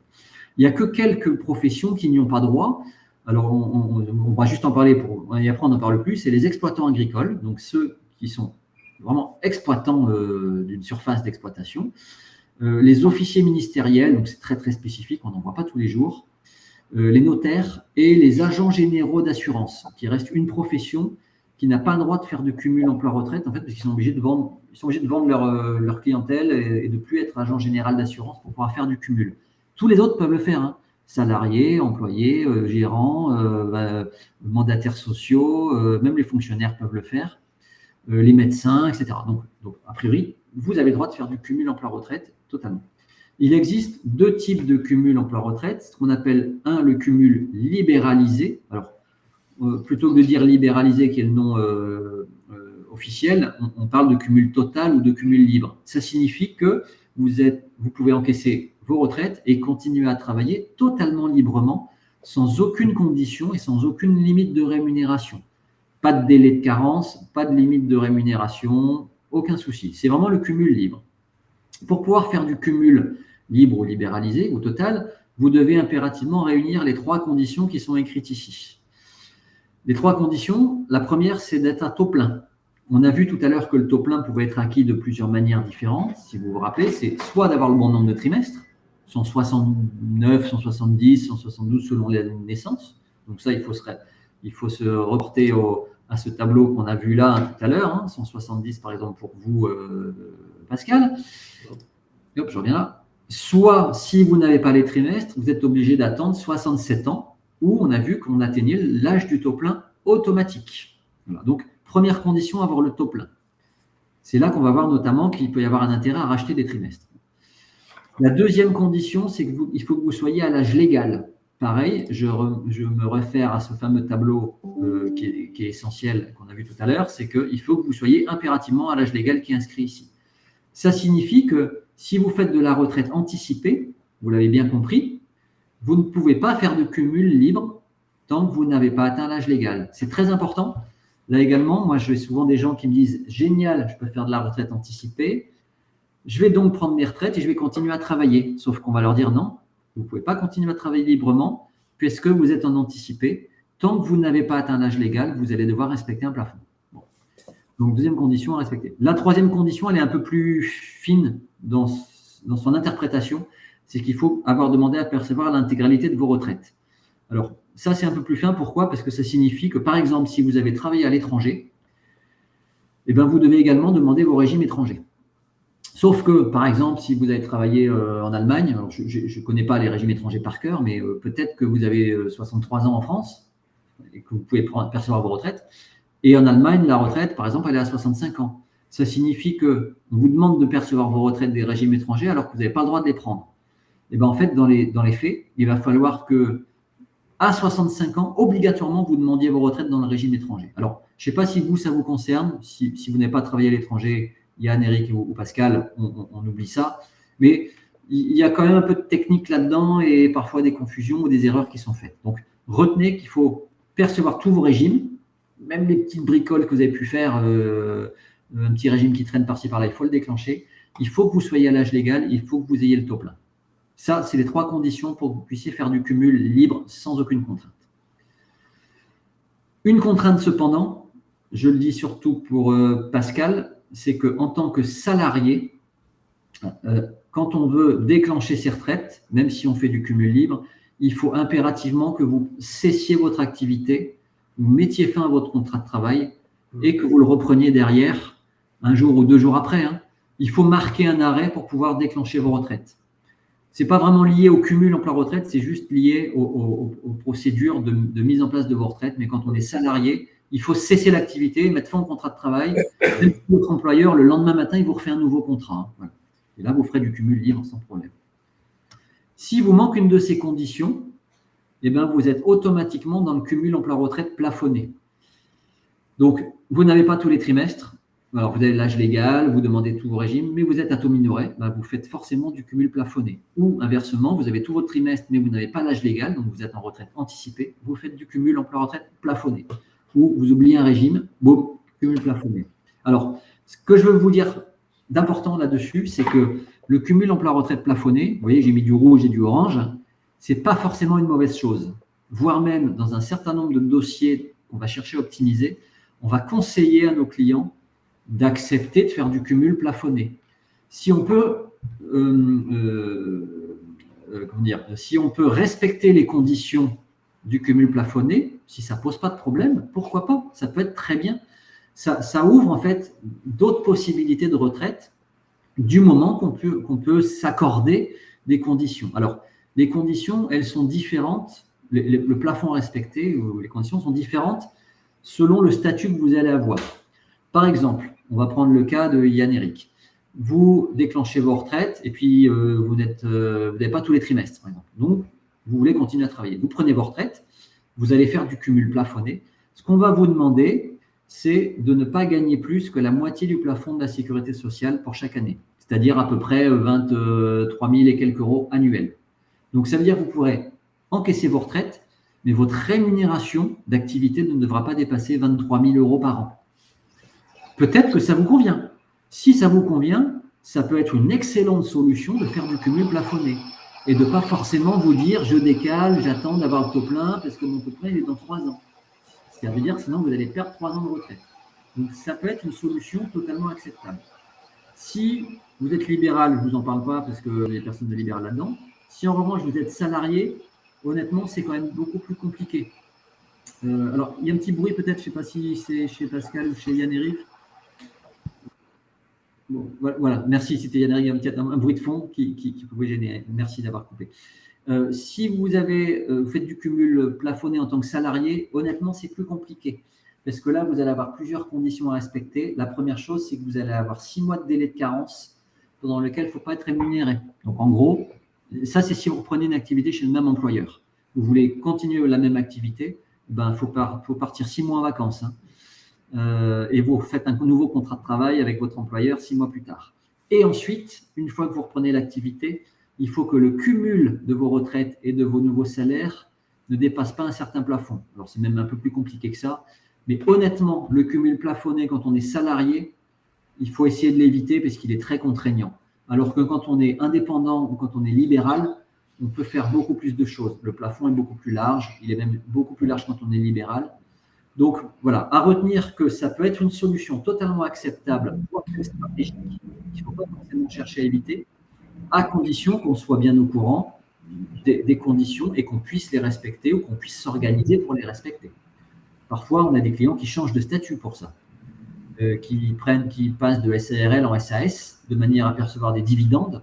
Les dividendes, ils ne rentrent pas du tout là-dedans. Hein. Vous pouvez prendre 1 million € de dividendes, hein. Ça ne rentrera pas dans le plafond.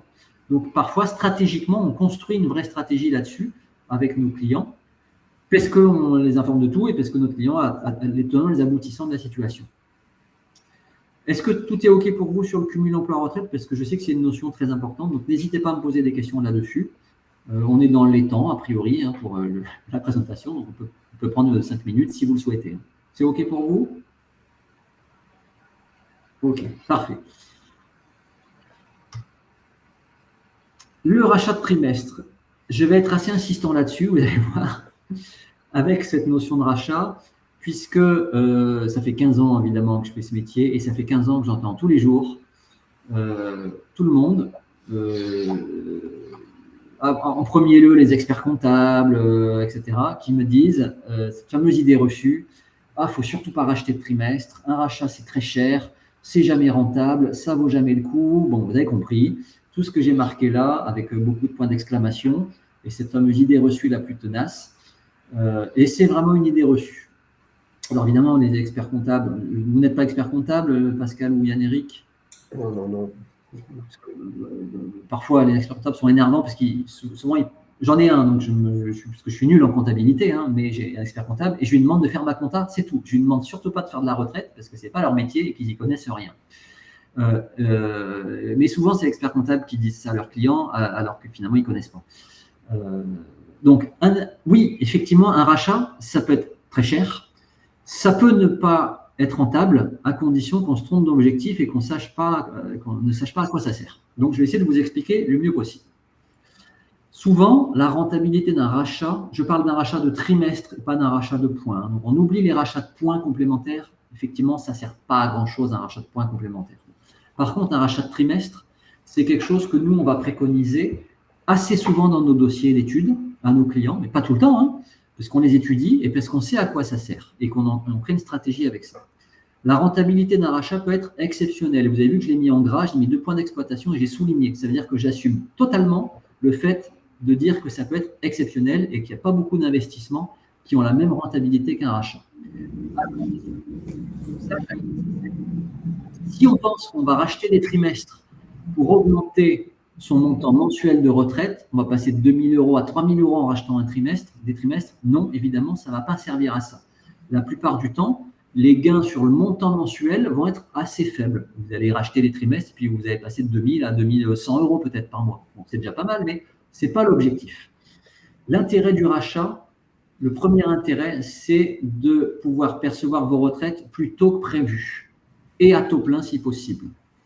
Le deuxième intérêt du rachat, c'est de vous dire que grâce au trimestre que vous avez récupéré, vous atteignez le taux plein, donc vous pouvez faire du cumul emploi-retraite. Vous vous rappelez de cette condition du cumul emploi-retraite qui dit que vous êtes obligé d'être à taux plein pour pouvoir faire du cumul libre. Et si vous voulez absolument faire du cumul libre, parfois c'est indispensable pour un certain nombre de nos clients, hein, si vous ne voulez pas réduire votre activité, vous êtes obligé de faire du cumul libre, donc vous êtes obligé d'être, c'est ici, hein, d'être à taux plein. Donc je reviens sur rachat. Et donc pour être à taux plein, peut-être que vous avez besoin de récupérer des trimestres. Et bien à ce moment-là, vous avez peut-être intérêt à les racheter, ces trimestres. Donc on va vraiment créer une stratégie qui va nous permettre de dire, plutôt que d'attendre 3 ans mes retraites, je vais racheter des trimestres pour les avoir tout de suite. Donc, je gagne 3 ans de retraite, donc j'encaisse 36 mois de retraite en plus. Et en plus de ça, je suis à taux plein, donc je fais du cumul emploi-retraite libre. Donc, je gagne sur 2 tableaux. Donc, important, c'est de savoir, de ne pas se tromper d'objectif quand on fait des rachats. Je vais vous donner un exemple après. Et puis également, quand on parle de rachat, il faut savoir de quoi on parle. Mais on parle de quel rachat? Parce que quand les comptables disent un rachat, c'est cher, moi, je vous sors demain matin un rachat qui n'est pas cher, hein. Peut-être qu'il ne servira à rien, mais en tout cas, il ne sera pas cher. Peut-être qu'il sera très utile. Vous avez des rachats qui coûtent 600 € pour un trimestre. Puis vous avez un rachat qui coûte 5 ou 6 000 € pour un trimestre. On n'a pas du tout la même notion du cher, en fait. Donc, déjà, il faut savoir de quelle catégorie de rachat on parle. Et des rachats, il y en a un certain nombre. Il y a ce qu'on appelle un VPLR, un versement pour la retraite. Il n'est déjà pas du tout le même prix selon la caisse auprès de laquelle on rachète le trimestre. Vous avez ce qu'on appelle un rachat Madelin, qui est en général très intéressant pour les indépendants et pas cher. Vous avez un rachat des années exonérées d'office, ça c'est plutôt pour les libéraux. Vous avez des rachats des périodes à l'étranger, vous avez des rachats de la période d'apprentissage quand vous avez fait un contrat d'apprentissage, etc., etc. Donc déjà, de quel rachat on parle? Ça, c'est nous qui l'analysons. Et puis également, on peut très bien également dire que dans un certain nombre de cas, les rachats sont totalement inutiles. Vous êtes à taux plein, vous êtes à l'âge légal, vous n'avez pas besoin de faire du cumul emploi-retraite. Ben, effectivement, les rachats, a priori, n'auront pas beaucoup d'intérêt. Et à ce moment-là, oui, un rachat ne sert à rien. Bon. Je vais vous montrer un exemple. Je prends un exemple concret. Vous avez un exemple, alors on va dire qu'il s'appelle Pascal, on va dire que c'est vous. Je me permets de vous prendre un exemple. On sait que vous aurez le taux plein à 66 ans. On a fait des calculs, des projections, des simulations. Vous aurez le taux plein, continuez à travailler à 66 ans et on sait que vous toucherez 2 800 € de retraite si vous déclenchez vos retraites à 66 ans. On étudie votre dossier et on étudie un rachat de 12 trimestres, qui est d'ailleurs un maximum possible. Ce rachat de 12 trimestres, tenez-vous bien, il vous coûterait 48 000 €. Donc évidemment, c'est cher, hein. Il faut pouvoir les sortir. Alors, on peut les sortir au fur et à mesure. Mais bon, il est cher. J'ai pris volontairement un rachat qui est coûteux. Mais finalement, ces 48 000 €, ce rachat, il est soumis à déduction fiscale. Au final, il ne va plus vous coûter vraiment 48 000, il va plutôt vous coûter 35 000 après réduction d'impôts, hein. Donc déjà, il faut le prendre en compte, ça, dans la rentabilité, parce que vous allez gagner sur des impôts. Il va vous coûter que 35 000 €. Mais surtout, quel est l'impact de ce rachat? C'est qu'il vous permet d'avoir votre taux plein à 63 ans, au lieu de l'avoir à 66 ans. Donc, vous avez gagné 3 ans de retraite, et on sait qu'à 63 ans, on a fait des calculs, vos retraites ne seront plus de 2 800, hein, parce que vous les touchez plus tôt, elles seront de 2005. Vous voyez, j'ai intégré le fait que vous touchez moins de retraite si vous les déclenchez à 63 ans, ce qui est tout à fait logique. Malgré tout, vous avez gagné 36 mois de retraite en plus à 2 500 €. Donc, vous avez gagné 90 000 € auquel je soustrais le coût du rachat, 35 000 €. Vous avez gagné 55 000 € net. Et en plus de ça, vous faites du cumul emploi-retraite beaucoup plus tôt que possible. Vivre mieux, d'éventuellement ralentir votre activité si vous voulez prendre du temps avec votre famille, vos enfants, partir en voyage. Enfin, vous êtes vachement plus libre et vous avez gagné 55 000 € en plus dans votre poche. Est-ce que l'exemple est clair pour vous? Oui, oui, parfaitement. Donc, quelqu'un qui vient me dire « Oh là là, il ne faut pas racheter, c'est cher », je lui démontre que non seulement, oui, c'est cher, mais c'est très rentable. Et je ne connais pas beaucoup de rachats ou d'investissements où vous dépensez 35 000 € pour en gagner 55 000 en 3 ans. Pour ça, il faut acheter 3 garages, les revendre. Enfin bref, ça n'existe pas en fait. Bon. Excusez-moi, la déduction fiscale, il s'agit de la déduction fiscale, c'est-à-dire sur le revenu imposable ou Oui, tout à fait. Le rachat est intégralement déductible du revenu imposable. Okay. Alors, un rachat, par exemple, si vous avez le temps, vous pouvez l'étaler sur plusieurs années. Vous pouvez très bien vous dire, je prends de l'avance, je sais que dès que je fais un rachat et que j'ai 2 ans ou 3 ans pour le faire, vous pouvez payer un tiers cette année, un tiers l'année prochaine, un tiers l'année d'après. Et vous allez déduire sur chaque année de versement sur votre revenu imposable. On n'est pas sur le 35 000 euros, je dirais, d'imposition. Hein. Non. Enfin, là, évidemment, j'ai pris un exemple, hein, mais je vais vous dire, s'il y avait 0 réduction fiscale, vous y gagneriez encore. Hein, voilà, bien sûr. Oui. Mais oui, dans le calcul de rentabilité, il faut prendre en compte cette réduction fiscale parce qu'elle a un vrai impact réel. Et d'ailleurs, parfois, il y a même une astuce, mais qui tient plus de la fiscalité et de la gestion patrimoniale beaucoup plus fine que ça. C'est que si jamais vous avez un revenu exceptionnel, il faut vraiment en profiter pour faire un rachat parce que là, vous allez activer un système fiscal qui est génial. Alors, que je ne connais pas par cœur parce que ce n'est pas mon métier, mais c'est un partenaire à moi qui me l'a expliqué.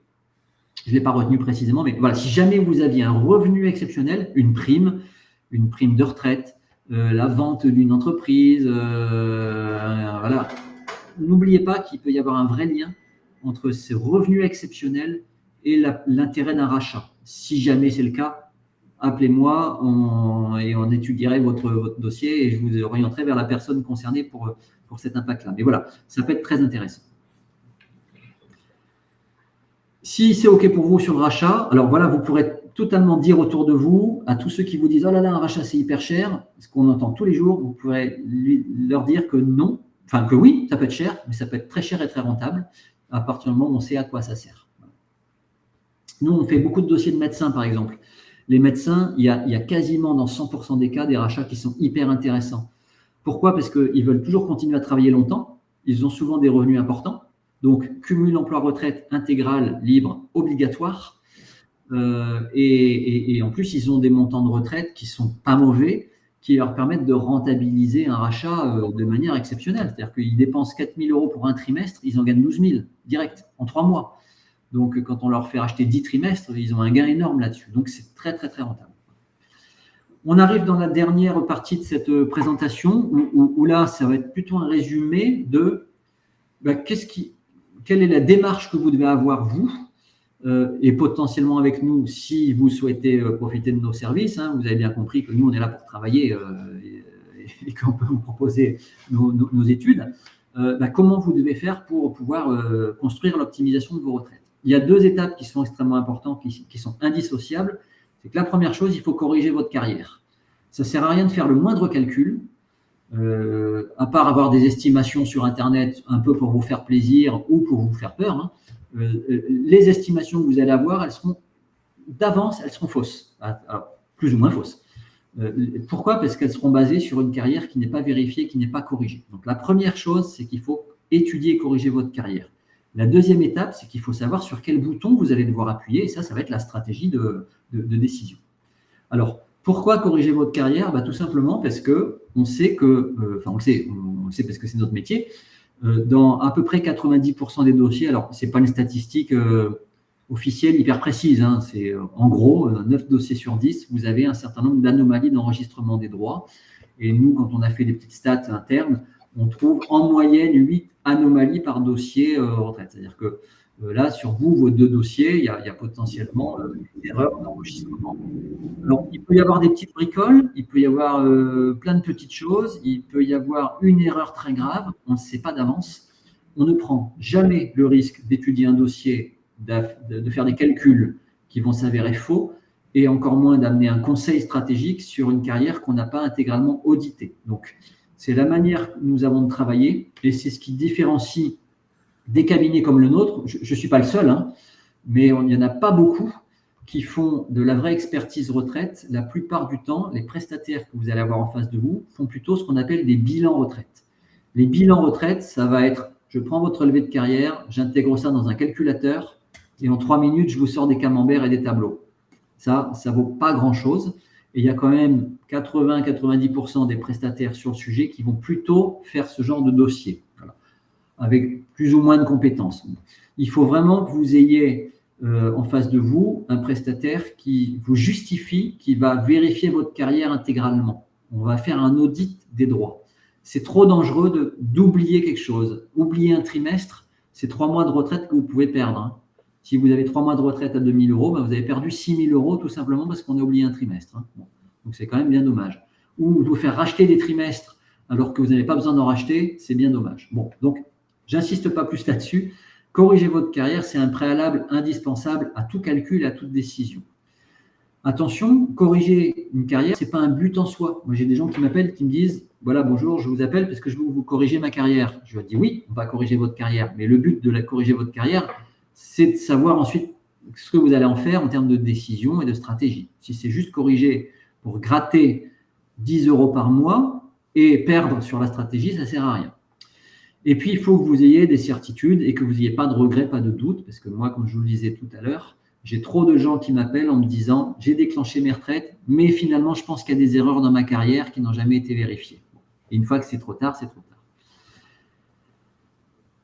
Je ne vais peut-être pas trop insister là-dessus.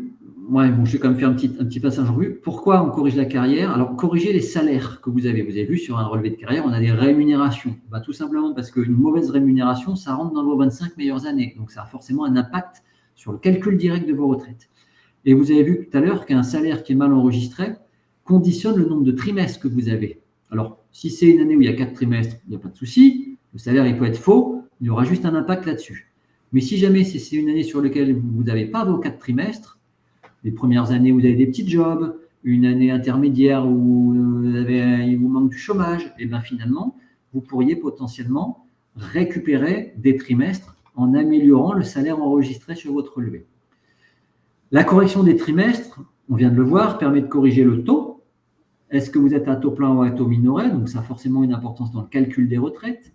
Les trimestres rentrent également en compte dans la formule de calcul, parce qu'il y a un prorata qui se fait en fonction du nombre de trimestres que vous avez acquis par régime. Le taux, vous avez vu que c'est une notion clé du cumul emploi-retraite. Si vous manquez des trimestres, vous risquez de faire du cumul plafonné alors que vous pourriez faire du cumul libre, etc., etc. Et il faut penser à toutes les sources d'acquisition de trimestres. Et puis la correction de vos points. Alors, il y a souvent des erreurs d'enregistrement de points sur les complémentaires. Et je vais être même très clair avec vous. Désormais, sur les relevés de carrière que nous étudions, il y a moins d'erreurs que ce qu'on étudiait il y a 5 ou 10 ans.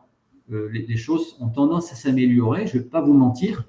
On trouve moins d'anomalies et elles sont un peu moins graves. Mais malgré tout, on continue à faire un audit des droits complet.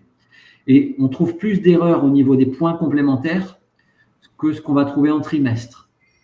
Malgré tout, il arrive souvent qu'on trouve des années complètes où il manque les points cadres, etc. Bon. Et les points, c'est des euros pour vous au final. Donc, c'est quand même très important. Je vous donne des exemples de dossiers. Alors là, il va falloir que je navigue entre… Attendez, je vais vérifier. Ouais, que je navigue entre 2 pages. C'est des exemples très concrets. Vous voyez ce relevé de carrière que j'ai mis en page là. Monsieur Patrice X, j'ai caché ça. Déjà, en fait, en faisant l'entretien personnel avec lui, il m'apprend qu'il a été apprenti en 74-75. Ça, ce n'est pas marqué sur le relevé de carrière. Si on ne le sait pas, s'il ne nous le dit pas, si on ne pose pas la question, si on n'étudie pas la carrière, on rate potentiellement des trimestres qui pourraient être récupérés sur sa période d'apprentissage qui a été totalement ignorée par la caisse. Et puis ensuite, par exemple, on voit là en 83 que le relevé indique employeur multiple. Ça veut dire qu'on sait forcément qu'il y a plusieurs employeurs dans l'année. Il n'y a pas le détail, mais on sait qu'il y a plusieurs employeurs. Qu'est-ce qu'on va faire, nous, en termes d'études? On va regarder l'année 83 sur le relevé Agirc-Arrco, c'est-à-dire l'équivalent en termes de caisse complémentaire. Je vois qu'en 83, il n'y a qu'un seul employeur. Je l'ai caché un peu pour des raisons de confidentialité. On voit qu'il n'y a qu'une ligne, un employeur, alors que le relevé de base nous dit qu'il y a plusieurs employeurs. Ce qui veut dire qu'on en déduit qu'il y a forcément une erreur qui manque des points. Il manque forcément une ligne, à minima, avec un deuxième employeur et un certain nombre de points. Est-ce que cet exemple est clair? Oui, oui. C'est pour vous montrer comment on va rentrer dans le détail, en fait. Et quel est notre premier travail d'audit? Ça va être de tout reconstituer, date par date, de tout décortiquer. Alors, qu'est-ce qu'on va faire? On va demander à notre client s'il a gardé les bulletins de salaire, s'il peut nous confirmer qu'il y a bien eu un deuxième employeur, quel était le nom, etc. Et en fonction de ces justificatifs, on va pouvoir récupérer des points. Et on va faire ça sur toute la carrière. Après, là, on voit que, je reviens en arrière, on passe de 2002 à 2004 sur ce relevé de carrière. Il manque l'année 2003. Qu'est-ce qu'on va faire? On va vérifier si l'année 2003, elle existe. Ah, finalement, elle existe bien au niveau du régime complémentaire. Ça veut dire que là, forcément, le régime de base a oublié d'enregistrer une année. Et là, c'est stratégique parce que s'il a oublié une année, avec un salaire annuel, il a forcément 4 trimestres qu'on peut lui récupérer, etc., etc. Donc, on va faire ce travail-là sur l'intégralité de la carrière. Je ne vous embête pas plus longtemps là-dessus. Ce qu'on va pouvoir, là c'est simplement un extrait d'un de nos rapports d'études. Donc, vous voyez qu'en fait, dans un rapport qu'on met à nos clients, on va détailler les dates exactes de tout ce qui s'est passé, période chez Danone, Mécanique Provençale, le chômage, enfin ça c'est le nom des employeurs, etc. Donc, de manière très précise. Toutes les cases vertes que vous voyez ici, ce sont les anomalies d'enregistrement que nous avons identifiées. Vous voyez qu'il y a beaucoup de points ARCO qui manquent. Et ça, pour vous, c'est compliqué de savoir combien de points. Vous allez voir des points, mais est-ce qu'ils sont justes ou pas? Il va falloir rentrer dans le détail du salaire perçu, etc., etc. Bon. Donc ça vous donne une illustration de ce qu'on va remettre à nos clients une fois qu'on aura fait son dossier. Vous avez compris la correction de carrière qui est un préalable indispensable avant même d'attaquer le moindre calcul. L'étape numéro 2, ça va être d'appuyer sur le bon bouton et d'utiliser les bons dispositifs. Donc là, je vais vous parler de manière un petit peu plus généraliste. C'est qu'il va falloir donc étudier et comparer tous les scénarios qui existent. Vous vous rappelez des tableaux de tout à l'heure où on avait des colonnes avec est-ce qu'il faut prendre un taux plein, taux minoré, est-ce qu'il faut racheter des trimestres, est-ce qu'on attend d'avoir un certain montant de retraite, etc. Tout ça, c'est des scénarios. Évitez de passer à côté d'une solution meilleure que vous n'auriez éventuellement jamais imaginée, parce que c'est pas forcément et que vous n'avez pas tout étudié, c'est normal. Évitez de se faire avoir par une idée préconçue. Je reviens sur l'idée du rachat. Je reviens sur le fait de se dire je peux prendre une retraite anticipée alors que finalement vous n'avez pas forcément les trimestres cotisés, etc., etc. Donc, ça va être de pouvoir vous poser ces bonnes questions et savoir pour quelles raisons vous faites un choix et pas un autre, en toute connaissance de cause. Et là, je vais vous donner en fait 3 ou 4 grandes idées. Est-ce qu'il faut par exemple prendre une retraite à taux plein obligatoirement ou est-ce qu'on peut accepter une retraite à taux minoré? Ça également, c'est une grande idée reçue. C'est qu'on pense toujours qu'il faut obligatoirement ou que c'est mieux d'avoir une retraite à taux plein, ce qui n'est pas forcément le cas, voire même c'est assez rarement le cas finalement. Le taux plein à tout prix, oui, si vous l'avez, tant mieux, mais quel est l'objectif d'avoir une retraite à taux plein? Effectivement, ça vous permet d'avoir une meilleure pension mensuelle. Le taux plein est meilleur dans le calcul qu'une retraite à taux minoré. Et ça vous garantit de faire du cumul libre. C'est un élément pour faire du cumul emploi-retraite libre. Mais ça a également des contraintes. Si vous êtes obligé d'attendre des mois ou des années pour avoir le taux plein, finalement, peut-être que vous y perdez plus à attendre, parce que c'est des retraites qui ne seront jamais dans vos poches tant que vous attendez. Si vous êtes obligé de passer par des rachats, il faut calculer ces rachats, il faut vérifier s'ils sont rentables dans votre cas et combien il faut en faire. Imaginons que vous ayez 20 rachats à faire, ça sera impossible de les racheter. Donc, le taux plein, il est peut-être inaccessible dans ce cas-là. Et si vous n'avez pas forcément besoin de faire du cumul emploi-retraite libre et que vous pouvez totalement accepter faire du cumul plafonné, à ce moment-là, il n'est pas nécessaire de chercher à avoir le taux plein. Donc, pas nécessaire d'attendre, pas nécessaire de racheter. Ce qui veut dire que vous pouvez percevoir vos retraites tout de suite et donc gagner des mois de retraite en plus dans votre poche. C'est clair pour vous? Oui. Deuxième question, rachat ou pas? Je ne vais pas m'attarder là-dessus puisqu'on en a beaucoup parlé. Bon, je ne vais pas revenir là-dessus, mais c'est une vraie question stratégique. Est-ce que je rachète pour avoir le taux plein? Est-ce que je rachète pour avoir la retraite plus tôt? Est-ce que je rachète pour faire du cumul emploi-retraite? Est-ce qu'il n'y a pas d'autres solutions plutôt que de racheter des trimestres? Peut-être, etc. Je n'en ai pas plus. La date optimale, on est un peu dans le même cas de figure que le taux plein, c'est que est-ce qu'il faut forcément attendre pour toucher une meilleure retraite? Là également, on a toujours cette idée reçue de se dire j'attends, je serre les dents parce que ma retraite, elle sera meilleure plus tard. Et quand vous attendez, vous ne perdez pas de retraite. Si c'est pour toucher 50 € de plus par mois, il faut mieux toucher 50 € de moins, mais gagner 12 mois de retraite en plus, ou 24 mois, etc., etc. Donc tout ça, évidemment, c'est des calculs qui vont nous montrer si ça vaut le coup d'attendre, jusqu'à quelle date, et mettre le curseur au bon endroit. Donc, est-ce que je dois percevoir mes retraites au plus tôt? Et quel est l'impact si je décide d'attendre et de décaler mes retraites? Si c'est 50 € de plus par mois, ça ne vaut pas le coup. Si c'est 500 € de plus par mois, ça peut valoir le coup, ou plus. Est-ce que je peux partir en retraite à l'âge légal ou est-ce qu'éventuellement j'ai droit de la retraite anticipée? Si je suis à l'âge légal, ça peut me garantir de faire du cumul emploi-retraite. Ah, ça c'est bien. Et puis si je suis à l'âge légal, mon montant de retraite mensuel sera meilleur que si je prends une retraite anticipée.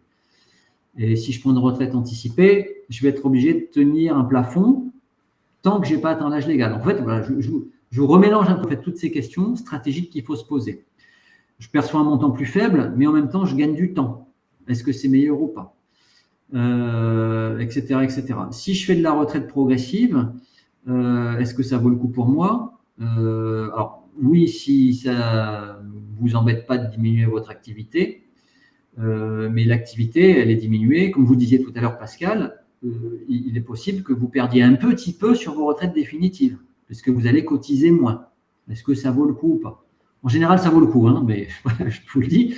Mais la question quand même se pose et ça se calcule tout ça. Et quand nous, on calcule nos retraites progressives, forcément, on calcule la retraite définitive et l'impact. Et on dit jusqu'à quand il faut faire de la retraite progressive, parce que ça également, c'est une vraie notion. Vous pouvez faire de la retraite progressive 1 an, 2 ans, 3 ans, 5 ans, et attendre longtemps avant de prendre une retraite définitive. Ben là, il va falloir définir à quel endroit on met le curseur de la retraite définitive également, etc. Est-ce qu'il n'y a pas un autre scénario? Par exemple, vous pouvez très bien vous dire, ben voilà, moi, je suis plutôt en fin d'activité, mais je ne suis pas encore à l'âge légal. Est-ce que j'ai intérêt à m'inscrire au chômage? Si je m'inscris au chômage, indemnisé, en tout cas, je continue à acquérir des trimestres et des points. Voire même, le chômage peut continuer à m'indemniser jusqu'à ce que j'ai ma retraite à taux plein. Pas indéfiniment, mais au-delà de la durée légale d'indemnisation. C'est parfois une vraie stratégie, hein, de se dire, je prends le chômage et j'essaie qu'il tienne le plus longtemps possible. Est-ce que si jamais je décide d'arrêter mon activité, soit parce que j'ai vendu ma boîte, j'ai plus de contrat de travail, est-ce que j'ai intérêt à faire une affiliation volontaire, c'est-à-dire à cotiser volontairement juste pour acquérir 4 trimestres par an? C'est souvent une solution qui est très intéressante, qui n'est pas très chère et qui permet à ceux qui ont besoin de trimestres de continuer à acquérir des trimestres alors qu'ils n'ont plus d'activité. Il y a également le chômage non indemnisé pour les chefs d'entreprise. Par exemple, Yann-Éric, vous, si vous passez au chômage, vous n'avez pas le droit au chômage indemnisé. Par contre, vous pourriez très bien être inscrit au chômage sur la liste des demandeurs d'emploi, sans être indemnisé. Vous pouvez acquérir des trimestres malgré tout. Peu de gens le savent, mais vous avez quand même l'acquisition de trimestres si jamais vous en avez besoin. Vous pouvez très bien vous poser la question de modifier votre rémunération, ne serait-ce que pour rentrer dans les cases du cumul plafonné, si besoin. Dire, ben voilà, je modifie ma rémunération, je passe juste sous le plafond, comme ça me permet d'encaisser mes retraites à taux minoré, beaucoup plus tôt que ce que j'imaginais, et je gagne de l'argent, etc., etc. Vous pouvez vous poser la question de changer votre statut. Par exemple, Yann-Éric, vous êtes en SARL, le jour où vous faites du cumul emploi-retraite et que vous souhaitez donc continuer à travailler, peut-être que vous avez intérêt à passer en SAS, avoir un gros de comptable, hein, bien sûr, hein, il y a d'autres impacts, de manière à ce que vous encaissiez des dividendes à la place d'une rémunération soumise à cotisation. Ça vous évite de payer des cotisations pour rien. Donc, c'est souvent une stratégie qui est mise en place par nos clients. Et puis, il y a des gens qui se disent, ben voilà, devant moi, soit je continue une activité salariée, soit j'ouvre une boîte, etc. On calcule l'impact de tout ça, etc., etc. Donc, voilà en fait toutes les questions que vous pouvez vous poser et qu'il faut vous poser en partant par la correction de carrière et toute la stratégie d'optimisation qui va pouvoir s'ouvrir pour vous. J'ai terminé avec ma présentation et en fait, je termine avec la présentation de nos prestations parce que c'est forcément une question que vous allez avoir. Vous allez me dire, bon, c'est bien beau tout ça, mais si on passe par vos services, Monsieur Demey, comment ça fonctionne et combien ça me coûterait? Alors, j'ai décidé d'afficher clairement les tarifications. On a en fait 2 grands types de prestations. Ce qu'on appelle l'étude pilotage, bon, c'est le nom commercial qu'on a donné à cette étude, mais qui est de manière un peu plus technique, ce qu'on appelle une expertise préparatoire des droits retraite, qui consiste, de manière systématique à faire un audit de vos droits pour corriger votre carrière. Et ça prend du temps, ça nécessite d'étudier des justificatifs qu'on va vous demander ou qu'on va demander à l'extérieur, mais c'est indispensable, c'est extrêmement important. Ça permet ensuite de travailler sur des calculs qui sont justes, des calculs qu'on fait indépendamment des caisses, parce que ce que va vous dire les caisses, la plupart du temps, excusez-moi du terme, c'est des conneries, parce qu'elles ne vont pas corriger votre carrière et c'est des calculs automatisés par des ordinateurs bêtes et méchants. Ça va permettre ensuite de calculer les différentes solutions, les différents scénarios, de les intégrer, ces scénarios, de les chercher avec vous et de définir au final un vrai conseil concret une vraie stratégie, une préconisation très concrète pour vous dire, vous avez intérêt, Pascal, à déclencher vos retraites en ayant fait un rachat de X trimestre à telle année, tel montant, etc. Et vous, Yann, de faire ci, de faire ça, de manière très précise. Ce genre de mission coûte approximativement entre 2000 et 2800 euros hors taxe. Alors, on est plutôt en général sur du 2400-2300 euros actuellement en termes de tarification. C'est rare que ça soit 2000 et c'est rare que ça soit 2008. Voilà. Ça dépend de votre profil, de votre nombre d'années de cotisation et d'éventuelles options en plus ou en moins.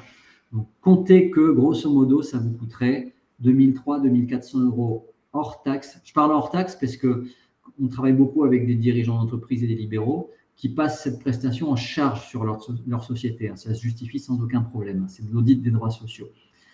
On met entre 3, 4, 5 mois selon les dossiers à sortir un rapport définitif et on propose évidemment des échelonnements en termes de paiement sur 3, 4, 5 fois voilà, pour faciliter le paiement.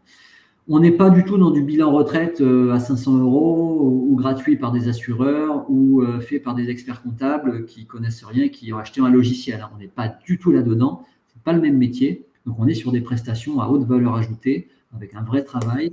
Un dossier qu'on vous remet qui fait une quarantaine de pages, totalement détaillé et qu'on vous débriefe. Voilà ce que c'est qu'une étude préparatoire des droits à la retraite, une étude conseil.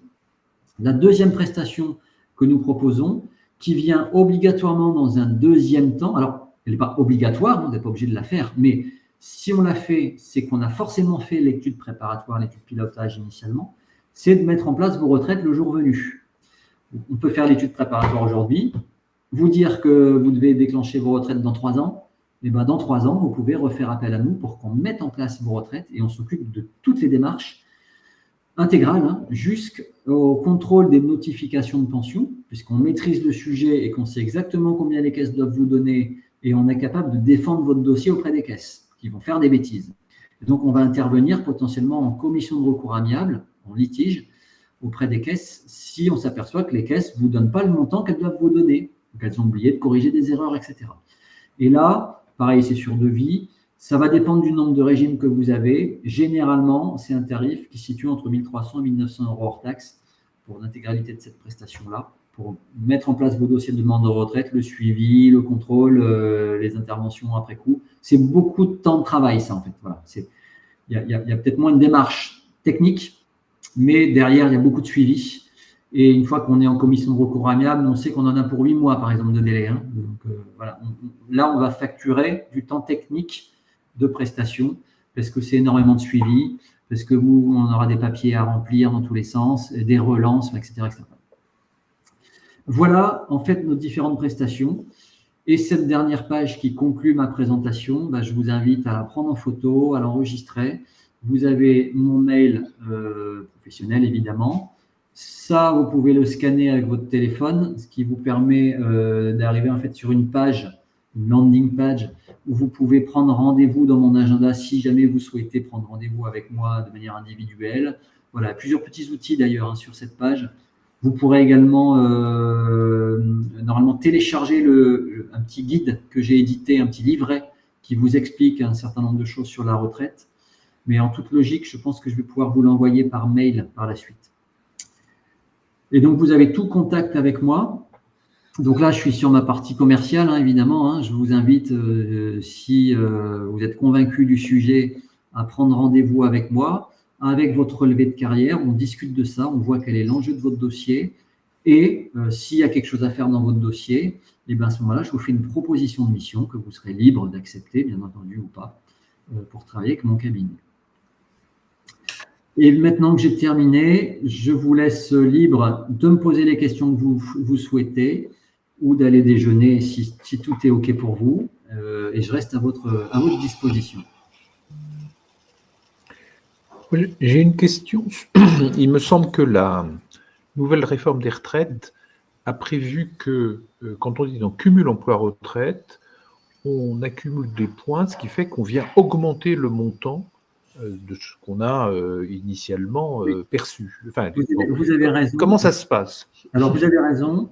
Jusqu'à la réforme des retraites 2023, le cumul emploi-retraite, vous continuez à cotiser vraiment pour rien. Enfin, pour la solidarité du système, parce que c'est obligatoire. D'où l'intérêt, je disais, éventuellement, pour certains chefs d'entreprise, de passer en SAS, voilà, de trouver une stratégie pour percevoir des dividendes à la place de rémunération, parce que les dividendes de SAS ne sont pas soumis à cotisation, ce qui peut toujours être valable aujourd'hui. Depuis la réforme, la réforme a apporté quand même pas mal d'améliorations, hein, au-delà de tout ce qu'on a pu manifester dans les rues, parce qu'il y avait des choses un peu difficiles à accepter. Il y a également des bonnes choses, enfin des choses plus agréables, c'est que il existe une nouvelle pension de retraite issue du cumul emploi-retraite.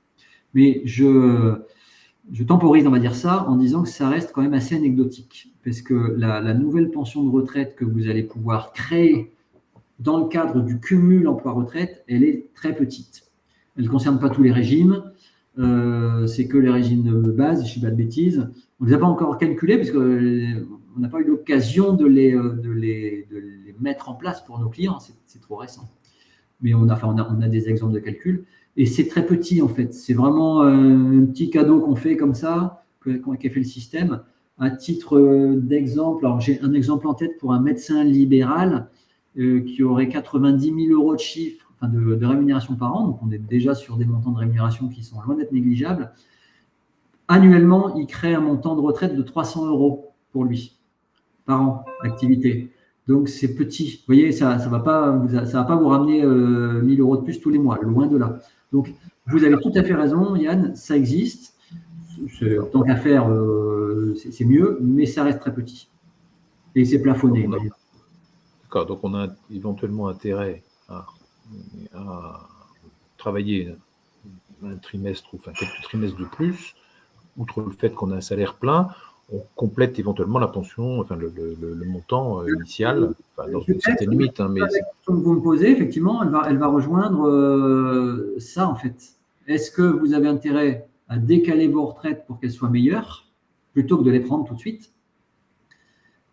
à condition que ce que vous perdez en décalant ne soit pas plus important que ce que ça va vous rapporter. En gros, vous perdez 3 mois de retraite, on va prendre l'exemple d'un an, vous vous dites, bah voilà, je travaille encore un an, donc on va dire, je serre les dents, je décide de ne pas prendre ma retraite tout de suite parce que je veux qu'elle soit meilleure dans un an. Prenez bien en compte que vous perdez un an de retraite dans cette décision-là. Donc, il faut que ça rentre en compte dans le calcul. Donc, c'est un an de retraite, combien ça représente? 12 fois, par exemple, 2 000 euros par mois. Donc, vous savez, quand vous prenez cette décision, que vous passez à côté de 24 000 euros.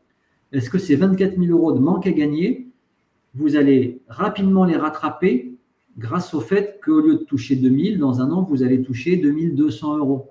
Bon, si on fait un petit calcul, je vais le faire, 24 000 divisé par 200, je ne sais pas si vous m'avez bien suivi, vous allez mettre 120 mois. Donc, vous allez mettre 10 ans à rattraper cette année de décalage. 10 ans, pourquoi pas?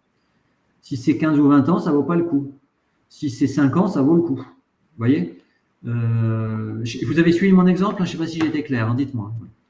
Donc, voilà, j'ai pris un exemple chiffré comme ça au hasard. Maintenant, si vous passez de 2 000 euros tout de suite à 2 500 euros si vous attendez un an, bon, je n'y crois pas, oui, ça vaut le coup d'attendre, parce que 500 euros de plus tous les mois, c'est très bien, et ça va très vite rattraper l'année que vous avez perdue. Maintenant, si vous passez de 2 000 euros à 2 100 euros, a priori, ça ne vaut pas le coup d'attendre. Il faut mieux prendre 2 000 euros tout de suite.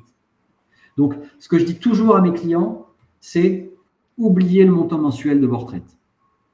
Alors, pas exagérer, tout compte, mais voilà, mais vous avez raison de tourner la tête. Je le dis de manière un petit peu brutale, parce qu'il y a des gens qui ne voient que ça. Je peux vous assurer que j'ai des clients, tant qu'ils ne sont pas clients en tout cas, qui sont capables d'attendre d'avoir 75 ans parce que leur retraite sera meilleure. Mais je leur dis, mais à 75 ans, vous avez quoi comme espérance de vie? 4, 5 ans, 10 ans? Alors évidemment, c'est désagréable de parler de ça. Mais votre montant de retraite, vous allez le toucher sur une toute petite partie de votre vie. Vous n'allez peut-être même jamais le toucher.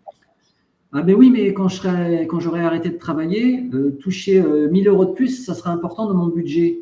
Ben oui, mais les 1 000 euros de plus, finalement, vous les touchez tout de suite. Vous pouvez très bien les mettre de côté parce que vous touchez vos retraites plus tôt et que vous faites du cumul emploi-retraite. Donc, bien entendu, il y a un juste milieu à trouver. Je ne dis pas qu'il faut systématiquement prendre la retraite le plus tôt possible.